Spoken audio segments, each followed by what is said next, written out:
It seems you're just another pitiful fool deceived by the holy progenitor. The people of the heavenly court worshipped their so-called ancestor with fanatical devotion. To be of such rank and still so blindly loyal, Su Zimo could only describe it as pathetic. The heavenly court's indoctrination ran bone deep. They were frightening in their delusion. At his words, the black-robed man's voice turned cold. When you're kneeling beneath my feet, you'll understand who the real fool is. Someone who betrays and slaughters his own blood. What meaning does your life have? Su Zimo said calmly. I've long been called a demon, yet I still honor my parents and cherish my friends. Even thieves have some honor. Even demons have their own way. But men like you, you're nothing but a stain upon the world. The black-robed man's face flushed red with rage. He roared, and an immense power burst forth. The great tree behind him glistened with icy brilliance, and the fire summoned by the bell of absolute sun shattered instantly. A clear chime rang from the bell in Su Zimo's hand before it was completely frozen solid. Looks like that won't work anymore, Su Zimo said with a faint smile. Then I'll handle this my own way. Truth be told, he had never placed much hope in the trinket given by the man from the plum forest. If the black-robed elder had long known of the bell's danger, how could he not have found a way to counter it? That he had overcome it was no surprise. See? That's the laughable extent of your power. You don't even understand what true strength is, the old man sneered. He raised his right hand, and countless vines surged forth at his command. The entire ancient tree responded, lashing outward like a living beast. Su Zimo leapt back just as the spot where he'd stood exploded. Millions of ancient vines stabbed into the earth, leaving behind a honeycomb of deep holes. Not bad, Su Zimo said lightly. Ancient god Fire Dao, he whispered. The flame of Zhurong roared to life in his palm. By nature, fire restrained wood. You're not of the fire god race, the old man scoffed. Even if you grasp the primal Dao of fire, they won't carry you far. Fire burns wood, yes, but that depends on what kind of wood. Even your extreme yang fire failed. You're delusional. Your wood may not be ordinary, Su Zimo said. But this fire of mine, I call it the greatest flame under heaven. Even the fire god race's sacred flame is beneath it. With a deafening crack, the flame of Zhurong exploded through the air. Endless fire swept across the sky. It was as if a rain of flame descended from the heavens, engulfing all of ancient Phoenix City. Su Zimo raised his hand and shouted, "Fall!" A storm of burning embers poured down. Under the divine fire's blaze, the thick layer of ice covering the ancient tree melted in an instant. The flames pierced straight into its core. The black-robed man's scream of agony echoed through the city. No longer daring to hold back, he uprooted the ancient tree itself, soaring into the sky in an attempt to flee beyond the fire's reach. "What's wrong?" Su Zimo called after him. "Weren't you supposed to be immortal? Not afraid of a little flame?" The man said nothing, only grunted coldly. The searing pain coursing through his body was unbearable. "I can't believe such fire exists in this world," he muttered. "That's because your vision is too narrow," Su Zimo replied. "You joined the heavenly court and thought yourself unmatched. Yet the true peak of the world, you've never even glimpsed it." This time, the old man did not argue. He simply turned to the other 3 saint sovereigns and barked an order. "Prepare yourselves. This fiend is ruthless. We must kill him here today." "Do not worry," the other saint sovereigns replied, nodding. The 4 of them sat cross-legged in unison. One saint sovereign formed hand seals and chanted under his breath. "God." Another followed. "River." The third. "War." The fourth. "Tao." The syllables were strange, like an ancient incantation. With each word spoken, the oppressive force in the heavens grew heavier. Su Zimo frowned. Even he could feel the pressure of it. He looked up, and the sky had become a sea of lightning. Thunder raged above, surging with boundless bolts that lit the heavens with divine fury. The power felt like judgment itself, impossible to face directly. Su Zimo would not allow them to finish their chant. With a sharp shout, he slashed downward. His shadow tyrant cleaved through the void. The terrifying blade intent swept in 4 directions at once, slashing toward each Saint Sovereign. But the 4 moved swiftly, darting through the air to evade. They refused to clash head-on, focusing instead on completing their ritual. The Saint Sovereign nodded. Just as they moved to strike, a crushing pressure descended from the sky, forcing both of them back down, denying them any foothold in the air. Su Zimo's eyes shifted to the Grand Emperors still suspended above, their lives feeding the portal's seal. "I had no intention of killing you," he said coldly. "But since you've chosen death, then die first." Behind him, the heaven-shattering giant rose to its full height. Its immense presence filled the void, shaking heaven and earth. With a mighty roar, it reached out and grabbed at the nearest Grand Emperor. The man had no time to react. The giant's grip crushed him into a mist of blood. The others froze in terror. The giant bellowed, slamming its fists into the air, shattering the seals above, then charged toward the glowing portal. The Grand Emperors dared not approach and could only launch distant attacks, but they were helpless. The giant tore through them one by one, each caught, each crushed, leaving no survivors. Meanwhile, the 4 Saint Sovereigns chanted faster and faster. Their voices rose in unison, and the sky itself trembled. Above, thunder gathered until it seemed the end of the world had arrived. Now freed from the portal's suppression, Su Zimo and the Violet Mist Saint Sovereign rushed toward the chanting Saint Sovereigns, power blazing from their palms. At the final moment, the black-robed man didn't dodge. He took the full force of Su Zimo's strike head-on. As his body was sent flying, torn and bloody, the last word of the chant left his lips. "Slay!" At once, the thunder in the heavens converged into a single storm. The black-robed man lay broken and blood-soaked, but he laughed through his pain. "You're finished," he spat, blood dripping from his mouth. "This is the Heavenly Court's absolute annihilation curse. No one can save you from this curse. It is a death curse, certain and final." Though the black-robed man spoke with a tone meant to intimidate, the power building in the heavens above was undeniable. Su Zimo could sense its overwhelming force. He turned to the Violet Mist Saint Sovereign and said quietly, "You go first. We can try to block the strike together." The Violet Mist Saint Sovereign replied. "Do you still remember what I told you before?" Su Zimo asked. The Violet Mist Saint Sovereign nodded slightly. Su Zimo had warned him earlier. If they ever encountered an unstoppable force or a true life-threatening danger, he had a way to protect himself. The Saint Sovereign, however, was to prioritize his own safety and retreat.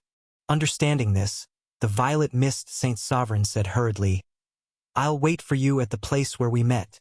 By place where we met, he naturally meant Ocean Sage City, the place where the two had first met. The Violet Mist Saint Sovereign planned to return there. He had nowhere else to go, and he feared that if Su Zimo survived, he might not be able to find him otherwise. Su Zimo nodded slightly. As the sky's power swelled to its peak, he paid it no mind. Instead, he directed the heaven-shattering giant to strike at the portal suspended in the void, the very core of the seal imprisoning ancient Phoenix City. If that portal were destroyed, the seal would naturally collapse.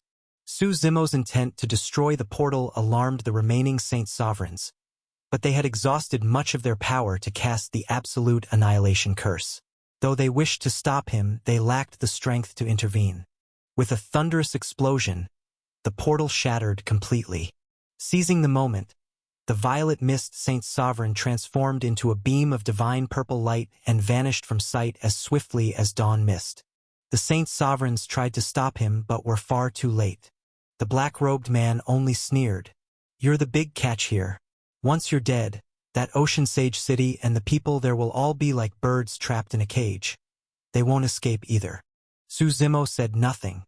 The 4 Saint Sovereigns surrounded him from all sides. Now that the Violet Mist Saint Sovereign had escaped, they were determined to ensure Su Zimo did not. Even if it cost them their lives, they would hold him here. Su Zimo remained calm. He had never intended to run. By now, the heavens themselves had collapsed into chaos. Thunder and lightning raged across the sky, their fury world-destroying. The oppressive power of the curse filled the air. Many might have believed that the lightning itself was the true killing strike, but it wasn't. The real danger lay within the thunderclouds, a mass of gray mist so vile and ominous that even the saint sovereigns dared not approach. The very sight of it made their souls recoil. They scattered far away, watching from a distance as the gray fog enveloped Suzimo, cutting off all routes of escape. Relief crossed their faces. They had paid a great price for this ambush, especially the countless Grand Emperors who had been sacrificed. In truth, even the vast majority of Grand Emperors had little value in the heavenly court. Having reached the peak of their mortal limits, they could never advance to the saint sovereign realm. Their deaths, though regrettable, had been expected. The heavenly court bred countless followers for this very purpose, for sacrifice. In their doctrine, to die for the heavenly court was not tragedy but glory. To them, death in service to their god was the highest honor. The gray mist engulfed Suzimo. He could feel every part of himself rotting away, his flesh, his soul, his meridians, even his blood and internal organs. This time he did not resist. He didn't summon the life force of the tree of life to counter the decay. He simply let himself wither. He watched as his body and soul slowly faded.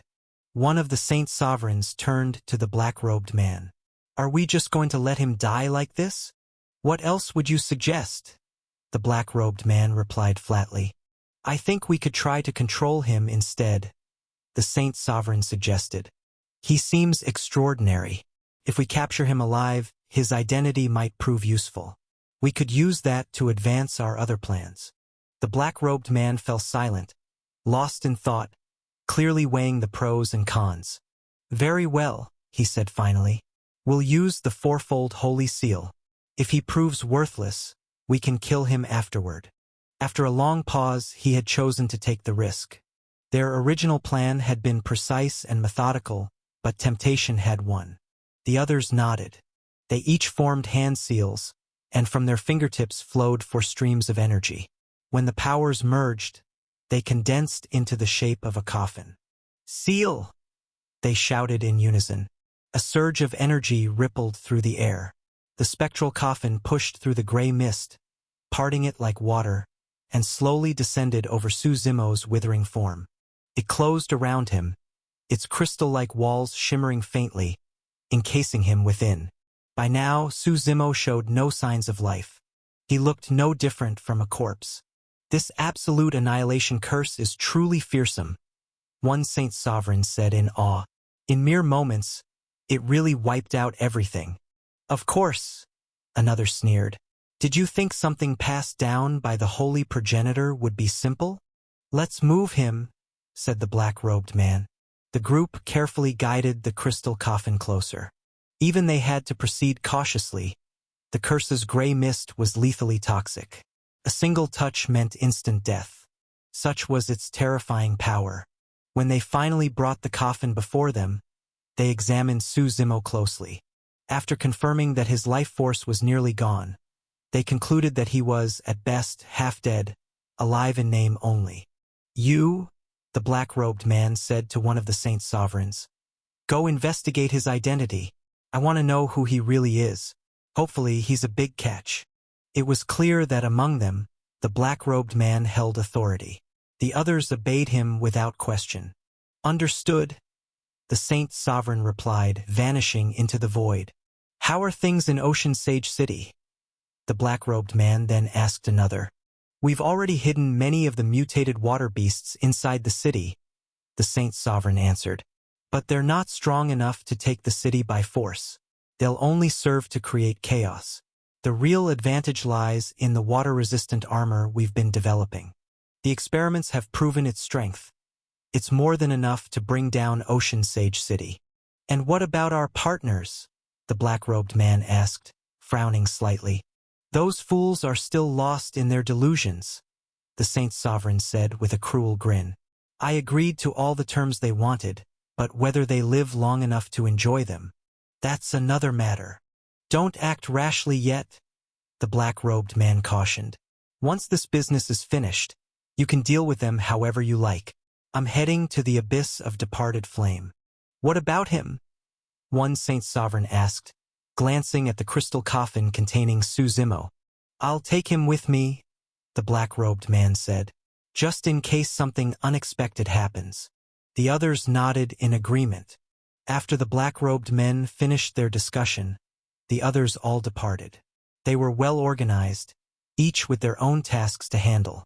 The last of them, the one who appeared to be the leader, dragged the crystal coffin containing Su Zimo and stepped directly into the teleportation formation within ancient Phoenix City. Darkness. Endless darkness. The entire world around him was nothing but black void. This was the end of the teleportation path, the location of the Inferno Abyss. Inside the teleportation formation, the travel time wasn't long. The formation built by the Heavenly Court truly was impressive. Its transmission speed ranked among the very best. When the black-robed man arrived at this dark land, he formed a series of hand seals. A strange symbol appeared in the air, shining faintly against the darkness. The symbol acted like a key, and soon after, a dull cracking sound echoed through the silence, harsh and grating, like teeth grinding in the void. Finally, a pitch-black door appeared in midair. The black-robed man took out a key and slowly turned it in the keyhole. The door creaked open bit by bit.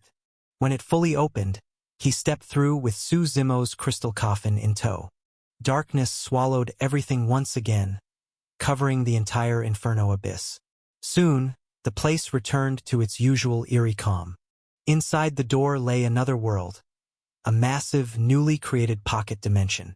Volcanoes filled the land, and every one of them was active. Each day, countless eruptions occurred at random intervals. At the foot of these volcanoes sat numerous blue-skinned beings. They gathered around the molten craters, seemingly enjoying the scorching heat. When the black-robed man arrived, these blue beings suddenly changed. Their blue outer layers peeled away, as though they were shedding clothing, revealing bodies that glowed red underneath. They were not truly blue at all, they were red beings. At a glance, there were at least 1,000 of them. Most were in a state of slumber. Fewer than 100 were awake. "You're here again?" one of the red beings asked, his voice stiff and rough. "What, not happy to see me? Don't forget our agreement," the black-robed man said casually, smiling. "An agreement is one thing," the red being replied coldly, "but you promised your attack on Ocean Sage City would be foolproof. We sent you so many water beasts. Why did they all perish?" The black-robed man thought of the beasts that Su Zimo had slaughtered and chuckled. "Ran into a bit of trouble. But it's all been taken care of." He pointed to the crystal coffin beside him and grinned. "See? I even brought the culprit." Only then did the red beings notice the coffin. "This fellow caused the destruction, but we've captured the one responsible," the black-robed man said. "The aura on him is strange," one red being said, frowning as several others gathered around. "It's disturbing. Could it be him?" one of them suddenly exclaimed, his eyes widening. The others froze. Faces that had been indifferent now turned grave as they surrounded Su Zimo's coffin. "What's wrong with you all?" the black-robed man asked, puzzled. "You know him or something? Do you still remember that great war?" one of the red beings said. The black-robed man nodded slightly. "We suspect he came into contact with the escaped one," another red being said grimly. "That's impossible," the black-robed man said in surprise. "Impossible? Do you doubt our senses?" The red being snapped. "Wake him up. We must interrogate him." "He can't be awakened," the black-robed man said. "He's been struck by the absolute annihilation curse. Right now, he's half dead. You should understand how important this is," a red being said sternly. "We must try everything. That escaped one remains a great threat, perhaps even the reason our perfect plan failed." "You still haven't erased that one's consciousness after all this time?" the black-robed man asked, annoyed. "We can't," the red being retorted. "You Heavenly Court people can try if you think you can. The will of that one cannot be erased, not even by heaven itself." How could we destroy it? The black-robed man fell silent. He knew the gravity of the matter. After the escaped one vanished, they had searched the entire Inferno Crucible heaven but found nothing. Now, with this rare lead in hand, could they afford to let it slip away? After a moment of thought, he said, "Then put him into the myriad streams." "I refuse," a red being said immediately.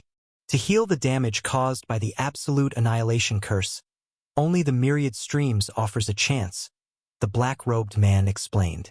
"It's not guaranteed, but it's the only way. Decide for yourselves. If you want to find the escaped one's trail, this is your only option." The protesting red being wanted to argue further, but another raised a hand to stop him. "That's enough," the latter said with a smile. "This matter is important. We'll discuss it internally first, then give you our answer." "Suit yourselves," the black-robed man said, nodding. "And while you're at it, I'll need more water beasts." "What for this time?"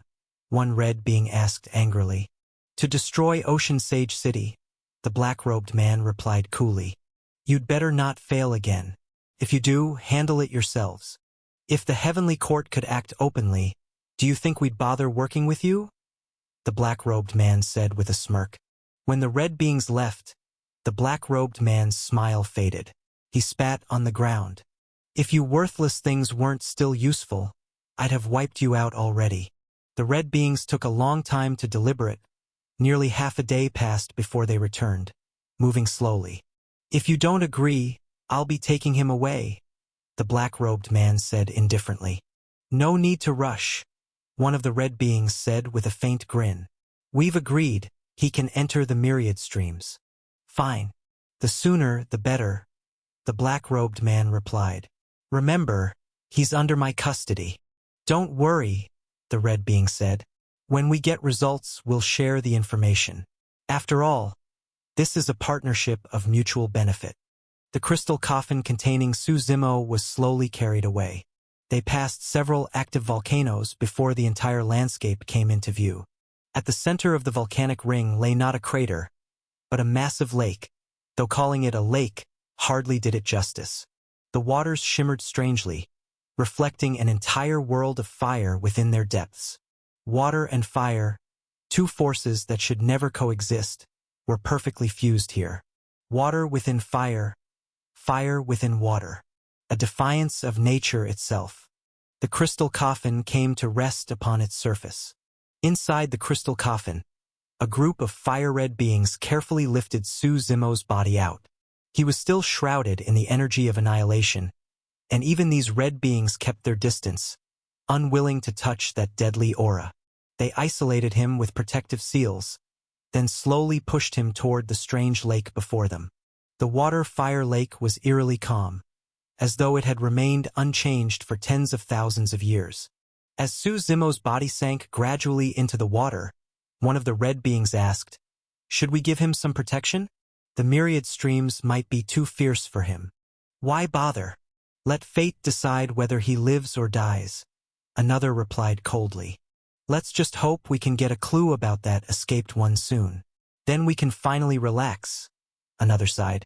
At last, as Su Zimo's body was completely submerged, faint gray wisps began to drift up from the surface. "It's working," one of the red beings said with relief. In truth, they had been nervous, worried that even the myriad streams might fail to counteract the absolute annihilation curse. The stream was powerful but not omnipotent. "As long as it works," another said. "Keep watch, don't let him recover completely. We just need him awake and conscious. Once that happens, pull him out." After giving the order, the leader of the red beings left. "What about the Heavenly Court?" someone asked among the group that remained. "He wants more water beasts. Do we give them?" "Yes," the leader replied firmly. "Right now we must rely on the Heavenly Court. Only with their help can we survive. Otherwise, if the entire Inferno Crucible heaven unites, our current advantage will disappear." Within the lake, the water seemed utterly still, motionless, suspended in time.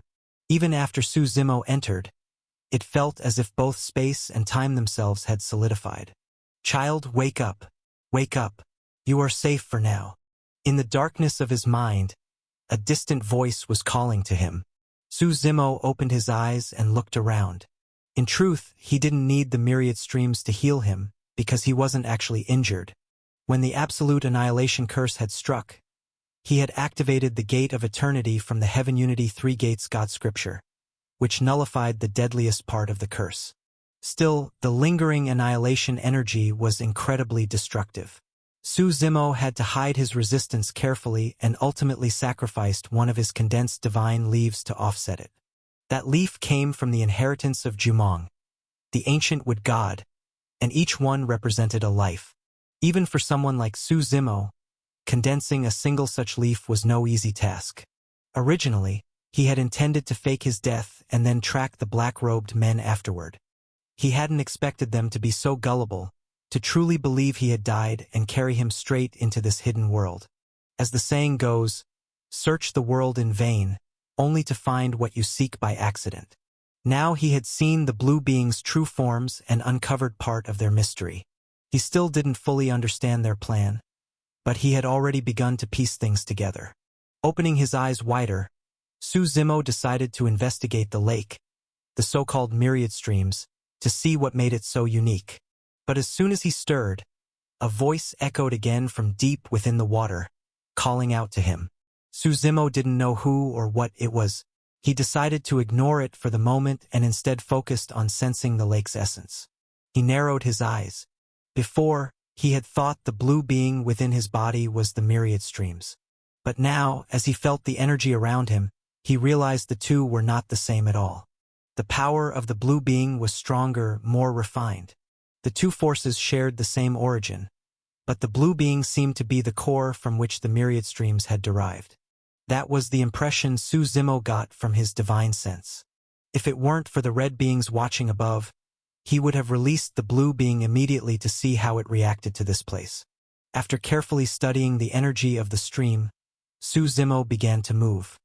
He condensed a substitute body from spirit energy to take his place and fool any observers, while his real form quietly sank deeper into the water.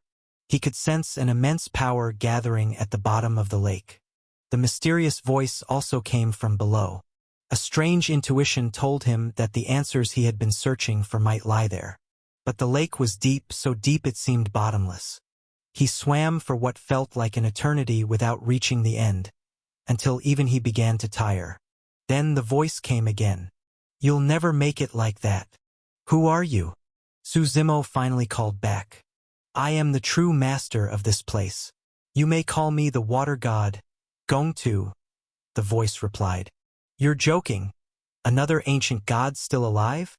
Su Zimo said in disbelief. In this era, if any of you ancient gods are still around, that's no different from being immortal. The voice went silent for a long time, then answered, It seems you know quite a bit. No, wait. I sense several familiar auras on you. It muttered softly, half to itself, half to him. No, it's been too long. Let me think. After a long pause, it said, Ah, yes. Old friends. I almost forgot their scent. Su Zimo immediately knew who the voice meant. The fire god, the wood god, and the wind god, whose legacies he carried. You also bear my aura? The voice said in surprise. No, that's not me. That's a fragment of my will, something I once separated from myself. You truly know more than I expected. So you really are the water god? Su Zimo asked, beginning to believe, because many of the things the voice said were secrets he had never shared with anyone, and yet the speaker recognized them instantly. Come down. Let us meet face to face, the voice said. How do I get down there? Su Zimo asked. He wasn't familiar with the structure of the myriad streams. Charging downward by force might alert everyone in the particle world above. And though he wasn't afraid of them, now wasn't the right time for open conflict. He needed to understand the truth first. Place your hand on the wall in front of you, the voice instructed. I will bring you inside. As the words faded, a section of the wall ahead of him suddenly protruded, forming a raised stone surface covered in strange markings. Without hesitation, Su Zimo pressed his palm against it. A low humming sound began to echo through the depths. Cracking sounds echoed continuously. The entire ground trembled, though the myriad streams itself remained utterly still, like stagnant pools of dead water. It seemed that even if the heavens collapsed beneath it, it would remain unmoved. As the cracking grew louder, the dark waters below began to boil. From within the darkness, a path slowly opened up. The path then sealed itself, leaving behind a small doorway, narrow, barely large enough for a single person to pass through. "Come in, child," the voice sighed. "Perhaps you are the last hope I have." Suzimo didn't hesitate. He stepped through the small gate. The moment he entered, his surroundings shifted dramatically. He found himself inside an enormous space. A colossal dragon pillar rose straight into the heavens, stretching beyond sight. He had no idea where it led. Chains wrapped tightly around the pillar, and all around it grew coral of countless shapes and colors. The sight was breathtaking, magnificent beyond words. "Where are you?" Suzimo called out. He saw no one, which made him suspicious. Could this be a trap? "I'm right in front of you," the voice replied. Suzimo frowned and glanced at the coral ahead. "Huh? You're a coral?" "To your left, look at the sealed pillar," the voice said again. This time the tone was different. Aged, weary, carrying the warmth of an old man rather than the cold detachment from before. "The pillar." Suzimo turned quickly, stepping back warily. He hadn't sensed anything unusual about the pillar before, but now that he looked closely, he noticed a faint, thread-like aura within it, so subtle that it was nearly undetectable. Had the owner not revealed it intentionally, Suzimo would never have noticed. "How did you end up like this?" he asked in surprise. "It's a long story," the voice sighed. "A matter of survival. I am indeed the water god. I did not lie to you. As for how things came to be, I can explain everything. But first, I need to understand you." "Understand me?" Suzimo smiled faintly. "What's there to understand?" "You seek the inheritances of the ancient gods, don't you?" said the water god. Suzimo knew there was no point in hiding that. He nodded. "And what is your purpose?" the water god asked. "Does that really matter?" Suzimo countered. "If you don't tell me, I cannot entrust you with my legacy," the water god replied calmly. "I want to break a seal," Suzimo said after a pause. "A seal placed by the heavenly court. One that locks away a land of exile and oblivion and free my people." Of course, he couldn't reveal the truth about the primordial demon cave. But at this point, he couldn't walk away from the water god without receiving his inheritance. This also confirmed his suspicions. The myriad streams, the water beasts, all of it was connected to the water god. What had once been speculation now stood clearly before him. He looked up and said, "Ask whatever else you need to ask, all at once. We don't have much time. The red beings will notice something's wrong soon." "The heavenly court," the water god murmured. "A truly ancient organization." "Ancient? Could it possibly be older than you gods?" Suzimo said with a grin. These so-called ancient gods were beings who had existed since the creation of the 9 heavens, since the very first era when the gods walked the world. Back then, the heavenly court hadn't even existed. "Not necessarily," the water god said, chuckling softly. "Age and power aren't always linked. Still, the heavenly court has indeed become the most powerful force in all the realms. Through countless ages, empires and sects have risen and fallen. Yet they alone endure, growing only stronger. They're nothing but lapdogs of high heaven," Suzimo said disdainfully. "That's not entirely fair," the water god replied. "In a world ruled by the heavenly Tao, everyone is merely struggling to survive. Some simply choose different ways to live." Suzimo didn't argue. He understood that truth well enough. Some stand and eat proudly. Others kneel and beg to survive. The world was full of both kinds. As long as he remained true to his own path and walked it without hesitation, that was all that mattered. That was the way of Suzimo. "Let's put that aside," Suzimo said. "Now it's my turn to ask questions." "Go ahead," the water god replied. How did you end up like this? A dignified ancient god, reduced to such a pitiful state. The water god sighed. It all began with the water beasts. I sensed their aura on you. You've met one, haven't you? You mean, the blue man? Suzimo asked. So that's what you call it, the water god said with a faint laugh. I called it the stream of hope. You are human, so you likely don't understand much about our kind. But among us of the fire god race, once one reaches a certain realm of cultivation, one eventually discovers something troubling. Our fire god race is flawed. Flawed? What do you mean? Suzimo was startled. After all, the entire Inferno Crucible heaven belonged to the fire god race. If there truly was some flaw in their nature, that was an enormous secret, and one he had never heard of. Even most fire god race members probably didn't know. The fact that such a thing had been kept hidden was almost unbelievable. That's because only those who have reached the realm of infinite Tao can sense it, the water god explained. Ordinary fire god race cultivators would never realize. Tell me, how many infinite Tao beings are there among them now? Suzimo nodded slowly. That's true enough. As far as I know, only primordial flame exists at that level today. And if primordial flame never spoke of it, no one else would ever know. Understanding that, Suzimo asked, so what is this flaw? The fire god race is born with too much yang energy, said the water god. At lower levels of cultivation, it isn't noticeable. But at the peak, when one seeks to reach the union of yin and yang, the simplicity and perfection of the great Tao, the imbalance becomes fatal. What they lack is yin, the water energy that can temper and balance their inner fire. Only by merging water and fire, achieving harmony, can one reach the true apex of the Tao. So that's how the water beasts came to be? Suzimo asked. Yes, the water god said softly. I once cultivated the fire Tao myself. But when I understood this truth, I abandoned my already completed fire infinite Tao and shattered my own foundation, choosing instead to start over and pursue the water Tao. Suzimo couldn't help but feel respect. To have already reached the peak and yet willingly destroy it all, starting again from nothing, that took a resolve few in all the realms could ever possess. How should one even describe something like this? Once a cultivator stepped into the infinite Tao realm, they were already at the peak of heaven and earth. It meant that with one more step, they could open the 12th meridian gate and reach eternity, undying and unperishable, transcending the laws of heaven and earth. For anyone, that was something unattainable, the greatest dream of a lifetime that countless people pursued endlessly without success.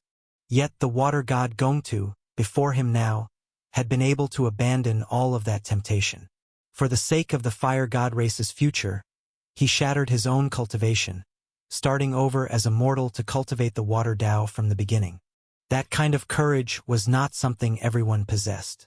And after starting over, he had once again cultivated the water Tao all the way to the infinite Tao realm. Without a doubt, water god Gongtu was one of the most remarkable beings Suzimo had ever encountered. After a moment of silence, Suzimo asked, Then why did you end up like this? And what about those red men above? You created them too, didn't you? In a way, yes, but not intentionally, the water god Gongtu sighed. After discovering the weakness of the fire god race, I rebuilt my path around the water Tao to give the fire god race a future. When I achieved sanctity in the water Tao and reached the infinite Tao realm again, I never expected that, in my impatience, my cultivation would become incomplete, and from that incompleteness, these abominations were born. The abominations? You mean the red men? Suzimo asked. That's right. If I had still been at my full strength back then, things might have been different. Unfortunately, by that time, my lifespan had reached its end. We ancient gods, we've lived too long, Gongtu said with a heavy sigh. As my great age approached, I no longer had the strength to deal with them, so I created a particle world and sealed both myself and them within it.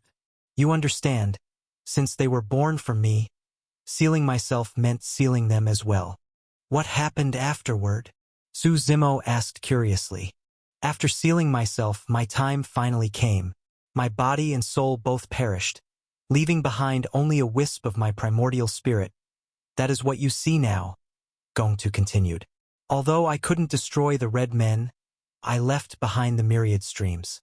If the right conditions were ever met, it could be used to annihilate them. All I could do was place my hopes on those who came after.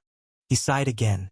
But what I didn't expect was that no descendants of the fire god race would ever arrive. Instead, it was the people of the heavenly court who came. I think I might know what happened next, Suzimo replied. The heavenly court broke your seal and released the red men. The world you sealed became their playground. That's roughly what happened, though it's more complicated than that, Gongtu said. When the heavenly court broke my seal, I knew this place would fall. So I divided the myriad streams into 10 parts. The lake we're in right now is only the outer edge of that true core. The real heart of the myriad streams lies within those 10 fragments. 10 blue men I created. Against the combined resistance of the red men and the heavenly court, only one of those blue men managed to escape. Suzimo nodded slightly. That blue man must have been the one he encountered back in the god world, the very first one. The others he had met later were actually red men in disguise. When the seal was broken, the heavenly court and the red men colluded. Gongtu went on. Do you know the truth about the red men? In essence, they are very similar to the blue men. They can reproduce countless water beasts. These water beasts were originally meant to help the fire god race achieve balance. But those born from the red men are deadly to them.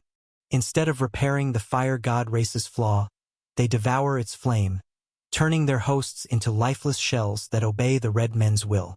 It's a parasitic process. The water god Gongtu continued. During that era, the red men appeared in the Inferno Crucible heaven for the first time. They deceived the 7 god realms, claiming they could cure the race's flaw. Many allowed themselves to merge with them. Before long, half the Inferno Crucible heaven had fallen. Only then did everyone realize they'd been tricked. The 7 god realms united, paying a heavy price to drive them out. That's why the entire Inferno Crucible heaven now hates the water beasts so much. And what about the heavenly court's purpose? What do the red men want? Suzimo asked. The red men seek to rule the Inferno Crucible heaven. As for the heavenly court, even I can't fully understand their intentions, Gongtu replied. You can't. Suzimo frowned. Even you don't know what they're after? I've been trapped here too long. There's much I no longer know, Gongtu admitted, shaking his head. But this much is clear. For the red men to ally with the heavenly court is to conspire with a tiger. It won't end well for them. I agree with that, Suzimo said with a smirk. The heavenly court's people are never up to any good. Scheming, manipulating, they've been playing the entire 9 heavens like pieces on a board. The red men won't win against them. I wonder, Gongtu asked, would you be willing to help me? Restore peace to the Inferno Crucible heaven, and in return, I'll grant you my inheritance. Your inheritance may be valuable, Suzimo said, but that depends on what you're asking. If the cost outweighs the reward, your inheritance won't be worth it. I want you to eliminate the red men, Gongtu replied. To kill them, I'd need flowing water, Suzimo said, shaking his head. Aside from this lake, there's no water in this particle world. Killing them all would be nearly impossible. He began to weigh their relative strengths. He could escape safely, but there were hundreds of red men here, including those not yet awakened. Wiping them all out was unrealistic. I can help you, Gongtu said. The myriad streams is the most effective force against the red men. And besides, you must have already met that one escaped core of the myriad streams, haven't you? Find him, and you'll have the means to destroy them completely. You have to understand, the enemies here aren't just the red men. There's the heavenly court too, Suzimo reminded him. Don't worry, Gongtu reassured him.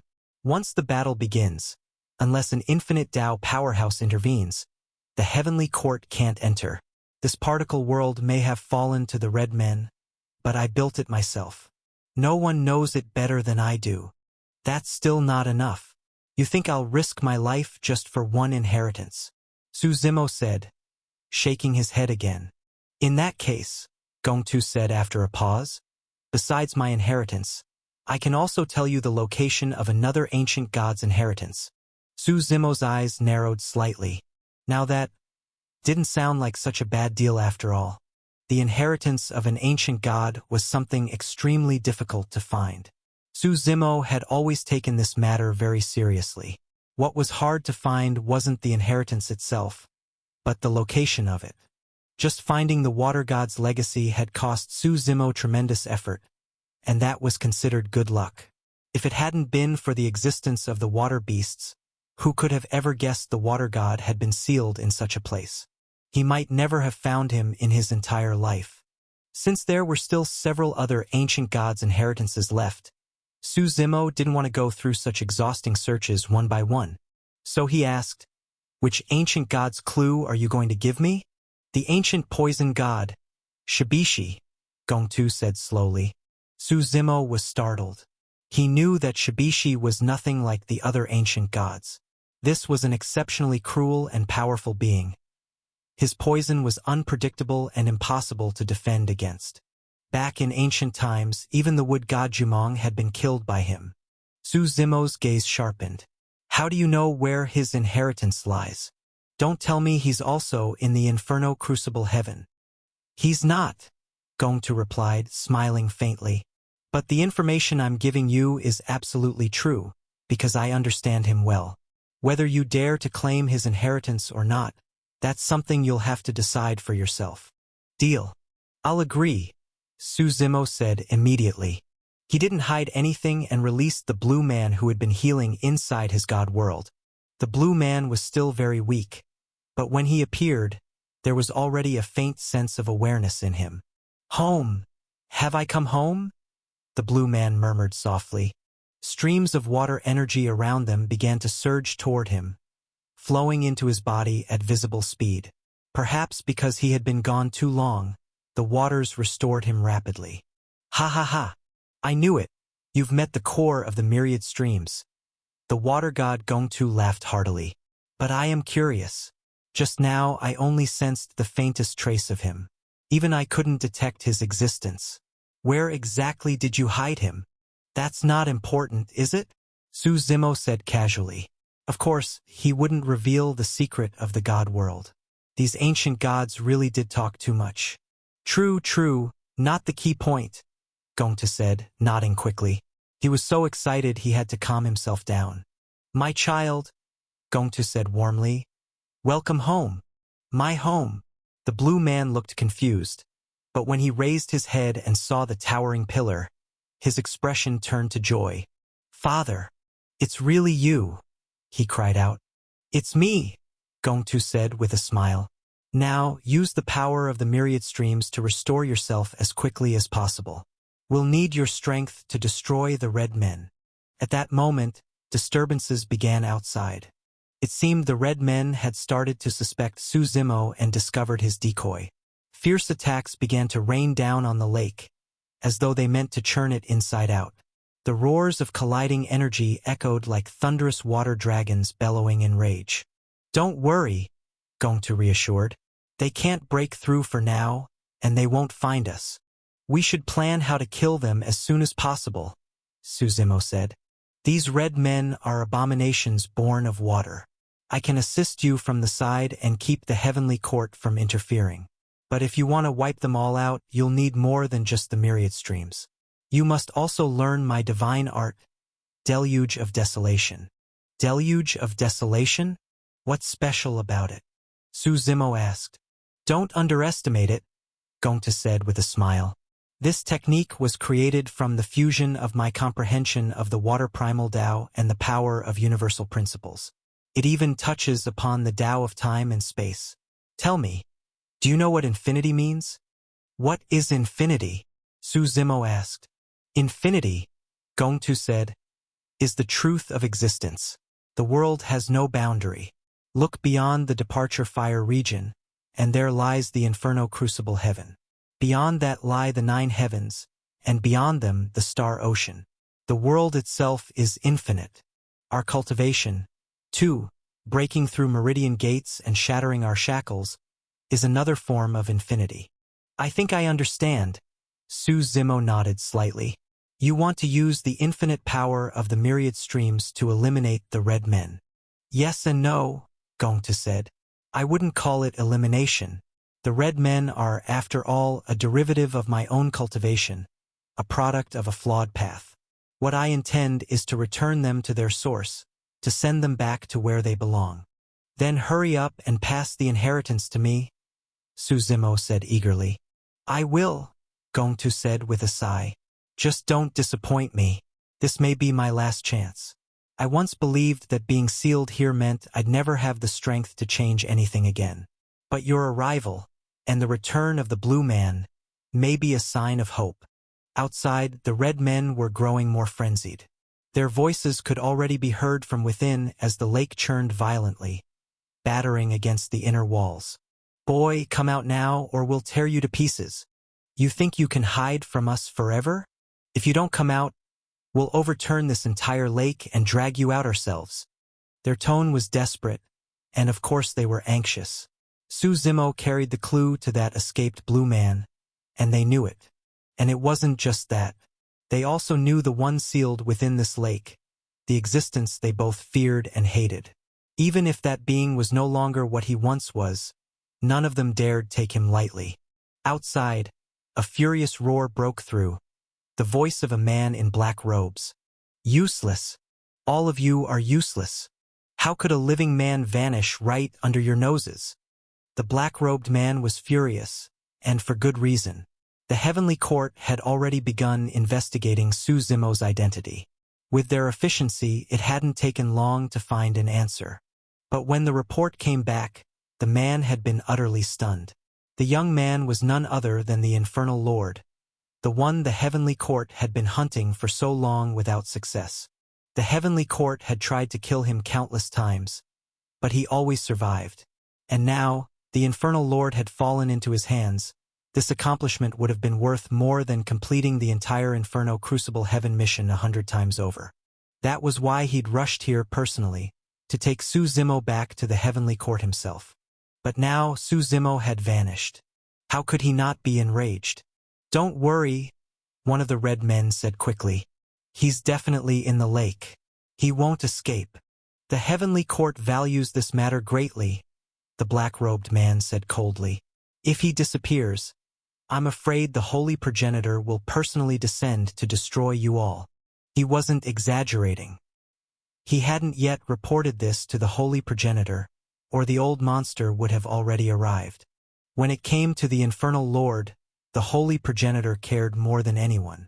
The red men didn't care much about the black-robed man himself. After all, his strength was limited, and within this particle world, they could easily suppress him. But the being behind him, the holy progenitor, was a different story. Forget the red men. Within all 9 heavens, who would dare ignore the holy progenitor? That was the existence who had lived since the most ancient era of the gods' enlightenment, surviving even after all the ancient gods had perished. Like the eternal sun in the heavens, his light illuminated everything beneath him. For his followers, the holy progenitor's existence was an immense source of encouragement. No matter what they did, as long as he was there, they felt an unshakable power supporting them from behind. But for his enemies, the holy progenitor was like a giant mountain crushing their hearts. His mere presence was suffocating. Before making any move, they had to think long and hard. The black-robed man gave a cold snort. Since the red men had already promised results, he didn't press the issue further. Now was not the time for internal conflict. Their priority was to find Su Zimo. His cold gaze swept across the area, filled with unfathomable depth, as if his spiritual sense could penetrate the entire lake. The red men were equally anxious. Though they kept threatening loudly, they all knew in their hearts they couldn't do anything to the myriad streams. After all, weren't they themselves aberrations born from it? At that moment, Su Zimo sat cross-legged within the particle world. Though the heaven-piercing pillar was bound by chains, the power of the water god Gongtu still flowed outward. To the naked eye, the surrounding coral seas were growing rapidly, expanding from a mere meter to 100 meters tall, still swelling endlessly. A colossal water dragon descended from the heavens, coiling around the pillar in spirals. Its draconic might echoed through the world, accompanied by deafening roars. This dragon wasn't a real creature, but rather a manifestation of Gongtu's divine inheritance. It descended with immense power, surging straight toward Su Zimo. Su Zimo didn't resist, letting the dragon merge into him completely. A thunderous explosion followed. It felt as though his consciousness were being purified by an endless tide. Within his body, the myriad streams condensed into a cubic space, constantly washing over his flesh and soul. The power erupted again and again, waves of spirit energy cascading within him. Su Zimo could feel his strength rising continuously. The sensation was strange, unique. Before, Su Zimo had only just entered the realm of Saint Sovereign, the first stage of Supreme Giant. Now, he was gradually stepping into the second stage, Chaos Primordial. The so-called Chaos Primordial meant that when heaven and earth were filled to their brim, all things would lack nothing. The power of a Chaos Primordial was the most complete and abundant energy under heaven. It was like a great vat completely filled with water, not a single drop left unused. The human body was the vat, and every ounce of power within was compressed and refined to its utmost fullness.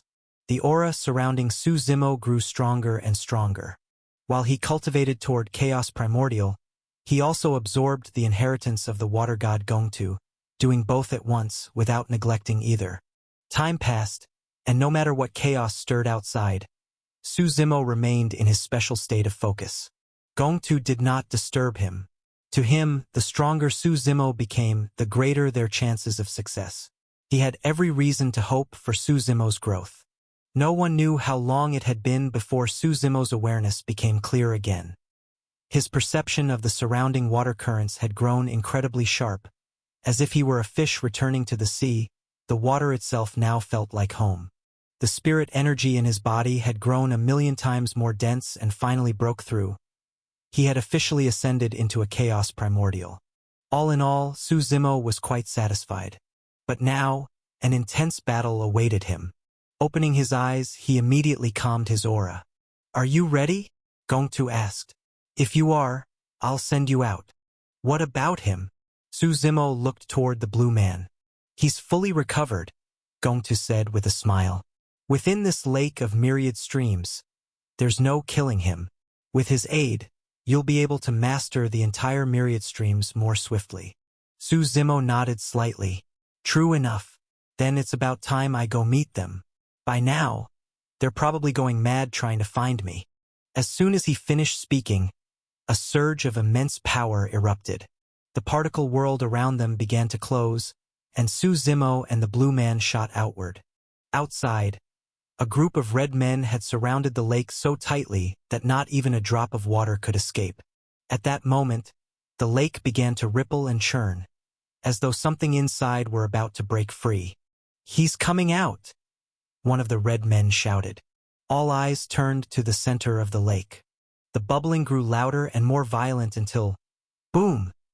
A massive splash erupted, and Su Zimo's figure shot up from the water, stepping into the air. The instant he appeared, over a dozen red men lunged toward him, trying to seize him at once. "Get lost!" Su Zimo roared. With one powerful kick after another, explosions rang through the air, as more than a dozen red men were sent flying. Su Zimo stood tall, his expression cold and commanding as he looked down at them. "You're unharmed?" the black-robed man asked in disbelief. He knew Su Zimo had been struck by the curse of absolute destruction, something even the myriad streams shouldn't have been able to heal so quickly. Yet not only was Su Zimo completely fine, his aura was far stronger than before. "What's the matter? Didn't you want to question me?" Su Zimo said with a faint smile. "I caught you once. I can catch you again," the black-robed man said coldly. "You think you really caught me last time? I was merely going along with the current," Su Zimo sneered. "Even if your ancestor himself descended, I still wouldn't fear him.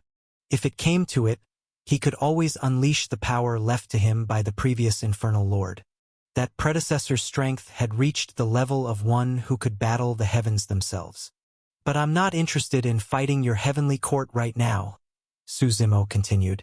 Today, I'm just here to deal with these abominations. Deal with us? You? The red men burst out laughing, as if they had just heard the greatest joke in the world.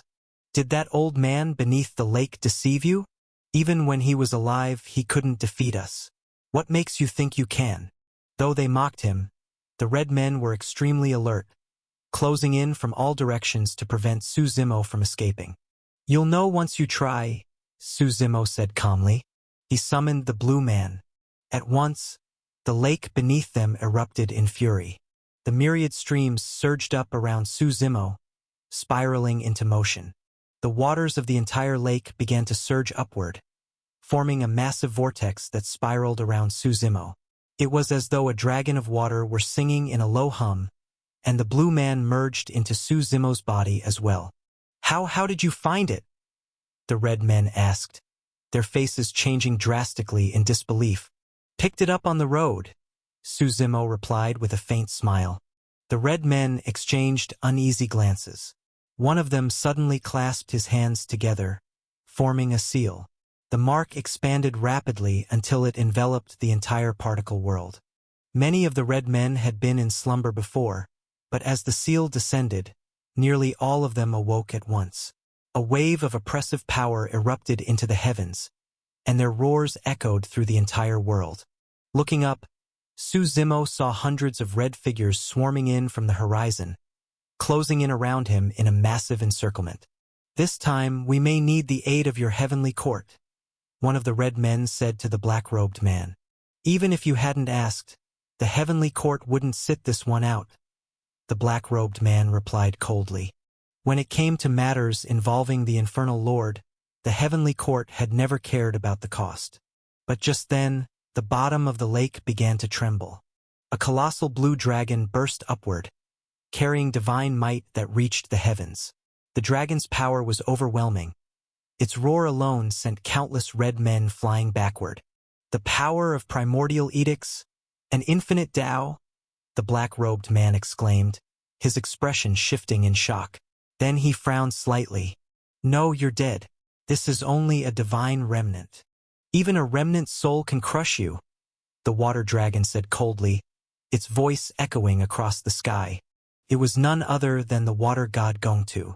The dragon was merely the manifestation of his consciousness, his divine sense taking form. Gongtu, you can't destroy us, the red men shouted. You couldn't do it thousands of years ago, and you can't do it now. Whether I can or not isn't for you to decide, the dragon retorted sharply. Turning to Suzimo, it said, I'll deal with the unwanted guests. The rest is up to you. As soon as Gongtu finished speaking, immense energy surged around him. The particle world trembled violently. The red men felt as though control of this world had suddenly slipped from their hands, as if its very laws now answered to another master. Damn it! The old bastard left a failsafe. One of them shouted in frustration. Attack him! The red men roared. Flames soared into the air, turning into blazing dragons of fire that rushed forward. You can't harm me, Gongtu said with a calm shake of his head. I have already merged with this world. He lifted his palm, and with a thunderous boom, all flames were instantly cut off. His eyes gleamed as he spoke in a solemn tone. Expel.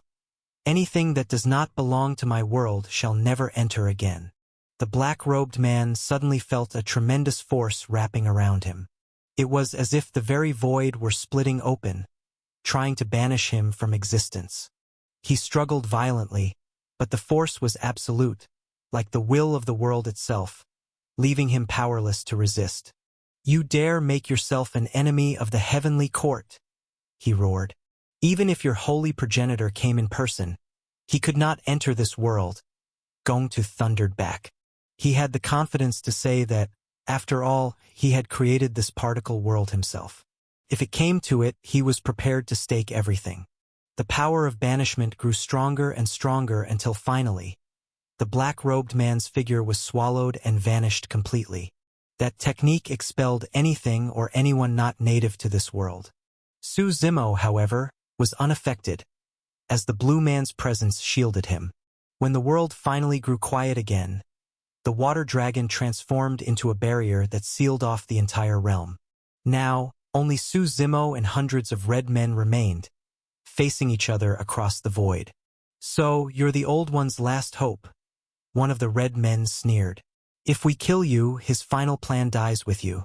Then we'll deal with that escaped remnant, and everything will be over." By escaped remnant, he meant the blue man. Su Zimo raised his hand, and the weapon Shadow Tyrant appeared in his grasp. It seems some people don't realize their death has already arrived. The power of the myriad streams gathered around Su Zimo and his blade. For him, this power didn't need to be overwhelming. It only needed to be strong enough to wound these red men. He charged forward, slashing through the air. The force of his blade swept across the void itself, and in an instant, one red man was cleaved cleanly in half. Because of the myriad streams, the red man's body couldn't regenerate. His inner flames extinguished completely, leaving him lifeless. Su Zimo snorted coldly as a dozen more red men lunged at him. Their hands burned like twin infernos, melting the very fabric of space as they struck.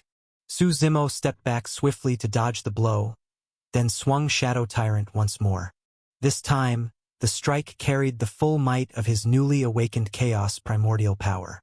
With a loud bang, the red men's hands were sliced clean off. Even as they suffered heavy losses, the red men showed no fear, continuing to charge madly as though death meant nothing to them. In a matter of moments, Su Zimo was surrounded on all sides. He frowned slightly, then raised his right hand. The entire lake stirred. The myriad streams roared to life. "Run!" one of the red men shouted. "There's nowhere to run. This world is sealed. Better to face him head-on and crush him," another yelled. The red men nodded, gathering together. Flames blazed around them, merging into an enormous sea of fire that spread across half the particle world, surging toward Su Zimo. "Deluge of desolation," Su Zimo bellowed. It was the water god Gongtu's inherited technique. The waters of the lake erupted violently, waves towering to the heavens. Countless surges crashed down, threatening to drown the very sky. When the two opposing forces, fire and water, collided, the particle world itself shuddered as if it would tear apart. Fortunately, Gongtu's seal held, keeping the realm intact for now. The myriad streams and the sea of flames clashed fiercely, locked in a deadly stalemate. Explosions echoed continuously, boom, boom, boom, as water and fire extinguished and consumed each other in turn. "Kill!"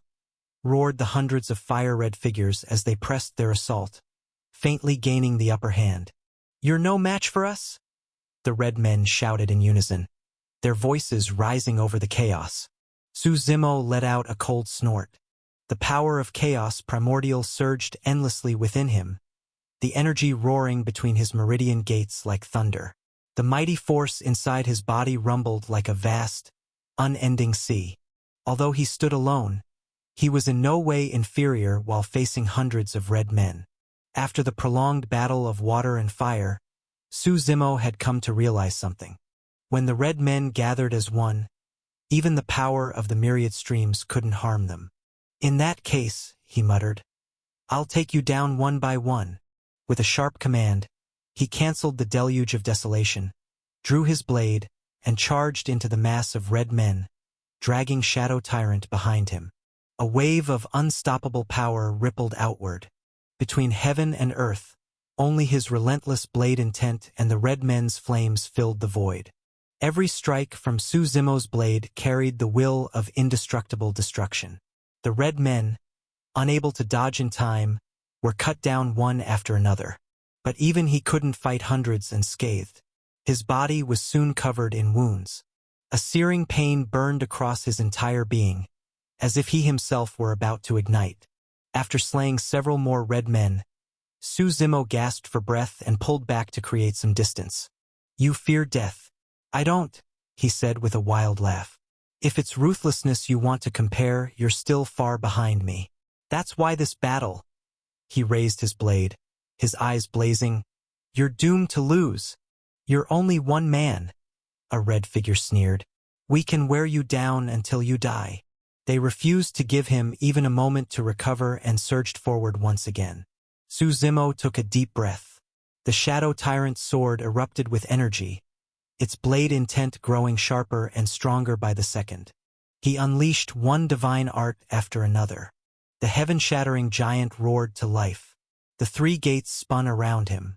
Then came Heaven-Earth Dharma Codex, his body towering like a giant, his eyes flashing with divine thunder. With the God-Devil Creation Atlas, his spirit transformed into an ancient God-Devil, capable of destroying heaven and earth. The Infinite Samsara Demon Eye, reversing yin and yang, dividing heaven and earth, sun and moon eternal through the ages. In one hand, he used the creation-devouring Godfinger, and in the other, the Aryan Swastika God Seal. As these powers collided, Suzumo looked like a god-demon of destruction, one who could annihilate worlds. No one could stand against him. Though his body was soaked in blood and scorched from head to toe, he continued to kill relentlessly. Gods or demons all fell before him. Wherever he walked, death followed. Blood seemed to rain from the heavens as countless red corpses fell from above. His eyes were bloodshot. He had completely entered a killing frenzy. The red men, once fearless, now began to tremble. How dare you? One of them stammered in terror. Let's use mutual destruction, another red man said suddenly. You're insane. Mutual destruction will kill even us. A red man shouted, horrified. I'm not insane, the first one replied grimly. We can leave the weaker ones behind. We, the elders, will fight him with our lives. If we don't do it now and he keeps killing us like this, then even if we die later, we won't be able to stop him. The red men hesitated for a moment, but before they could decide, Suzumo was already charging forward again, blade raised. Do it, a red man roared. It's better to die with meaning than to become his nourishment. The others nodded one after another. One red man stepped forward, chanting under his breath. His figure began to blur, fading as though he were no longer part of this space. When Suzumo swung his sword down, the blade sliced through nothing but air. The red man stood right before his eyes, yet Suzumo couldn't touch him. What is this? Suzumo frowned.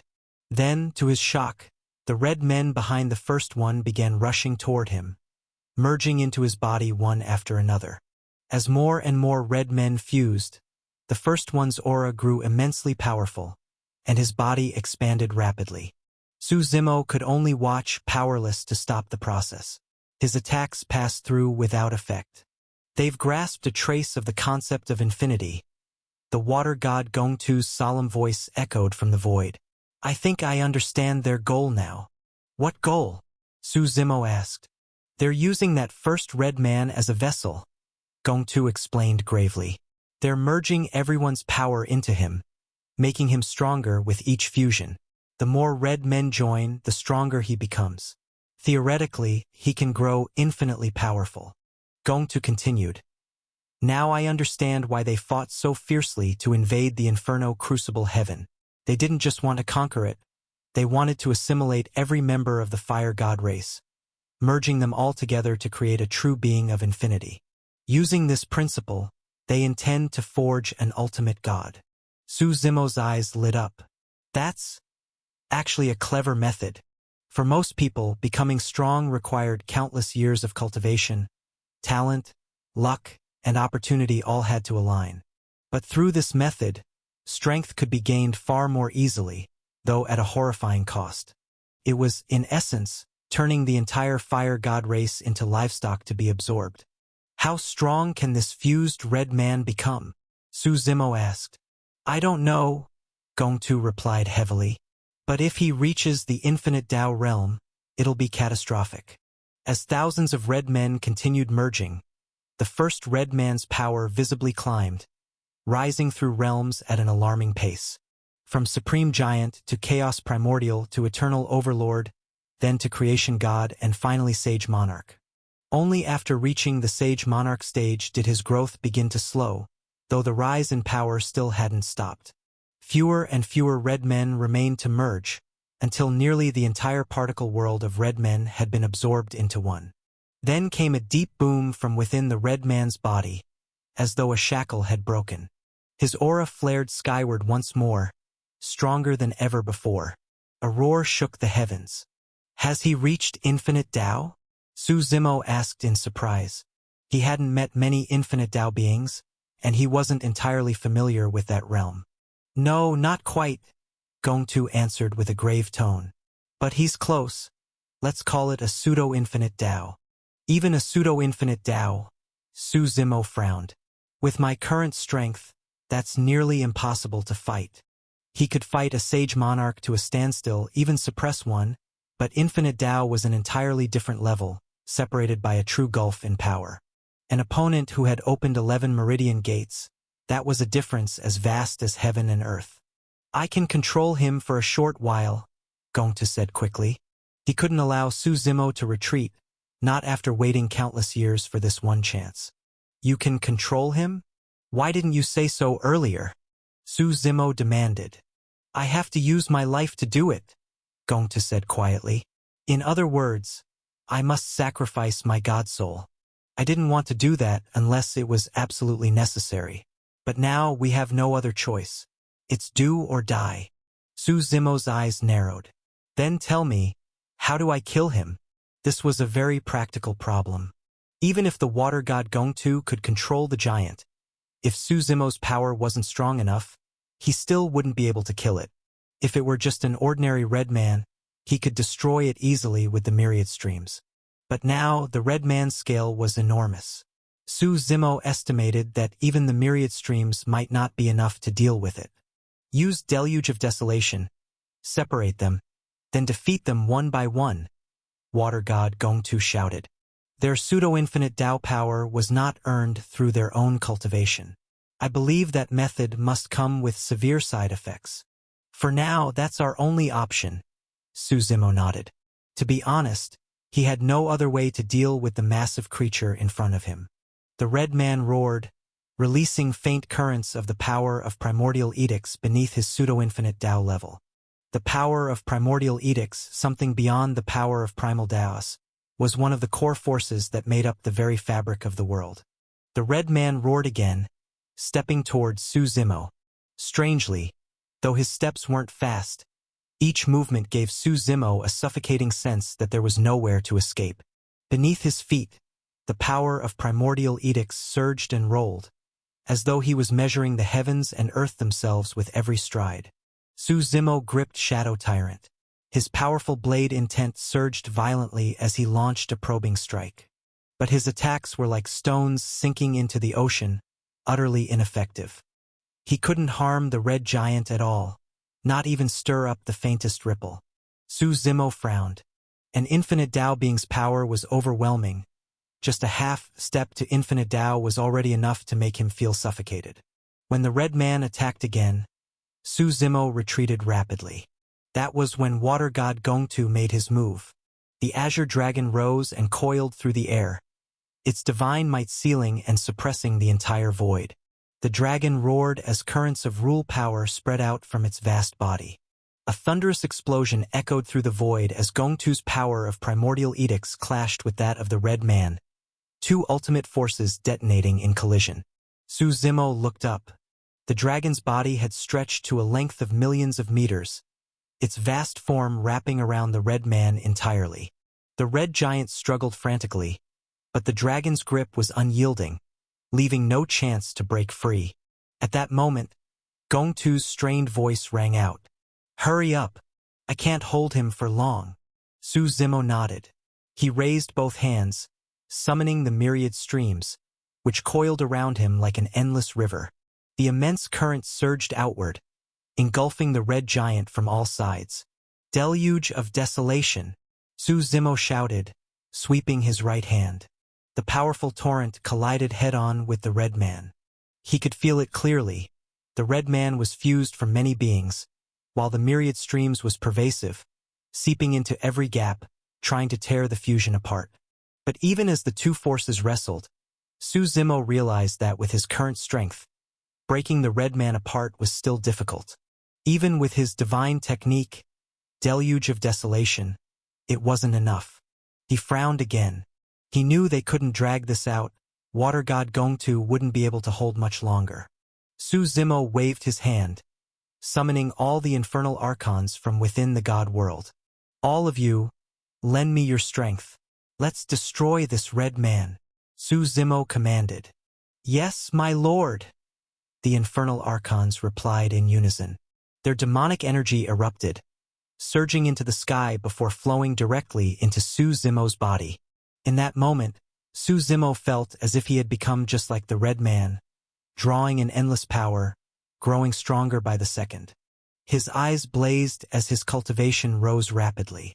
He knew it was because he and the infernal archons shared the same demonic essence. Their powers could merge seamlessly. If it had been any other kind of energy, such fusion would have been impossible.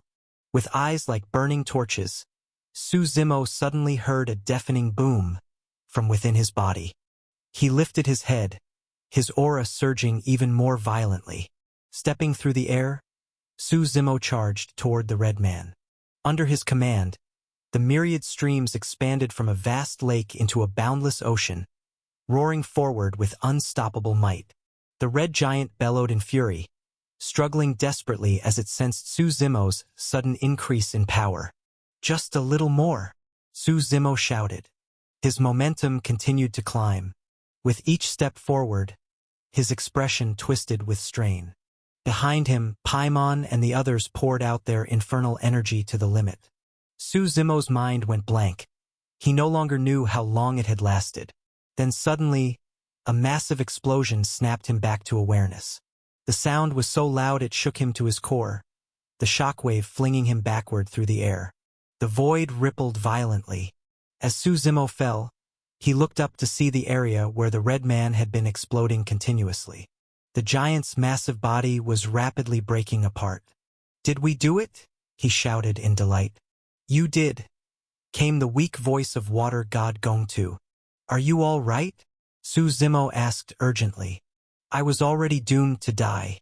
Whether I'm fine or not doesn't matter," Gongtu replied faintly. "But before I go, I'll tell you the information I know about the poison god, Shibishi." "Quick, tell me," Su Zimo urged anxiously. He was truly afraid Gongtu might die before speaking. After all that effort defeating the red man, it would be a huge loss to gain nothing. The poison god Shibishi was unlike the other ancient gods, Gongtu said with a weak laugh. His inheritance was never hidden. In fact, he made it known to the world.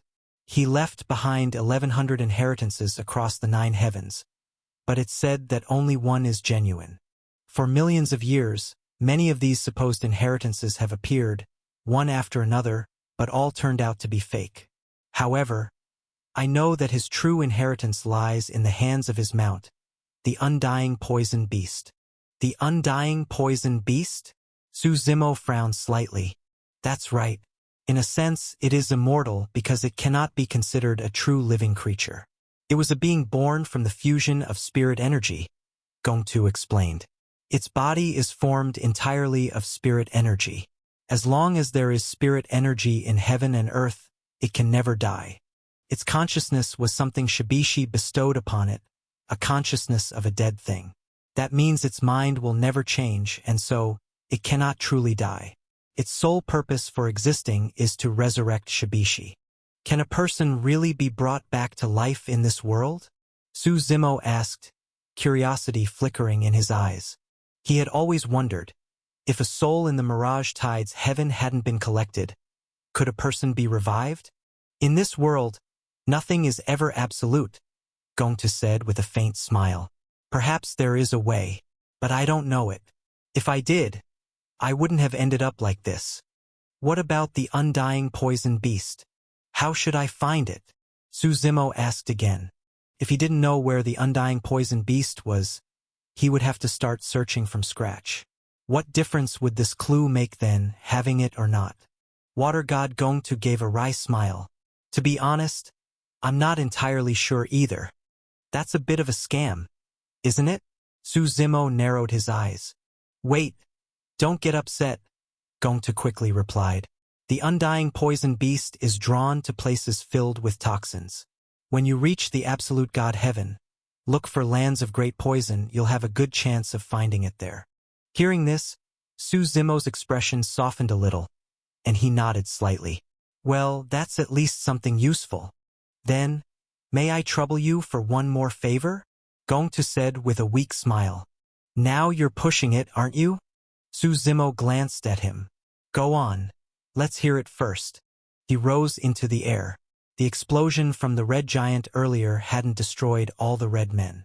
Their tide had broken, and many of them were trying to flee. At this point, Gongtu's strength was nearly spent, making it the perfect moment for them to escape. But Su Zimo wasn't about to let that happen.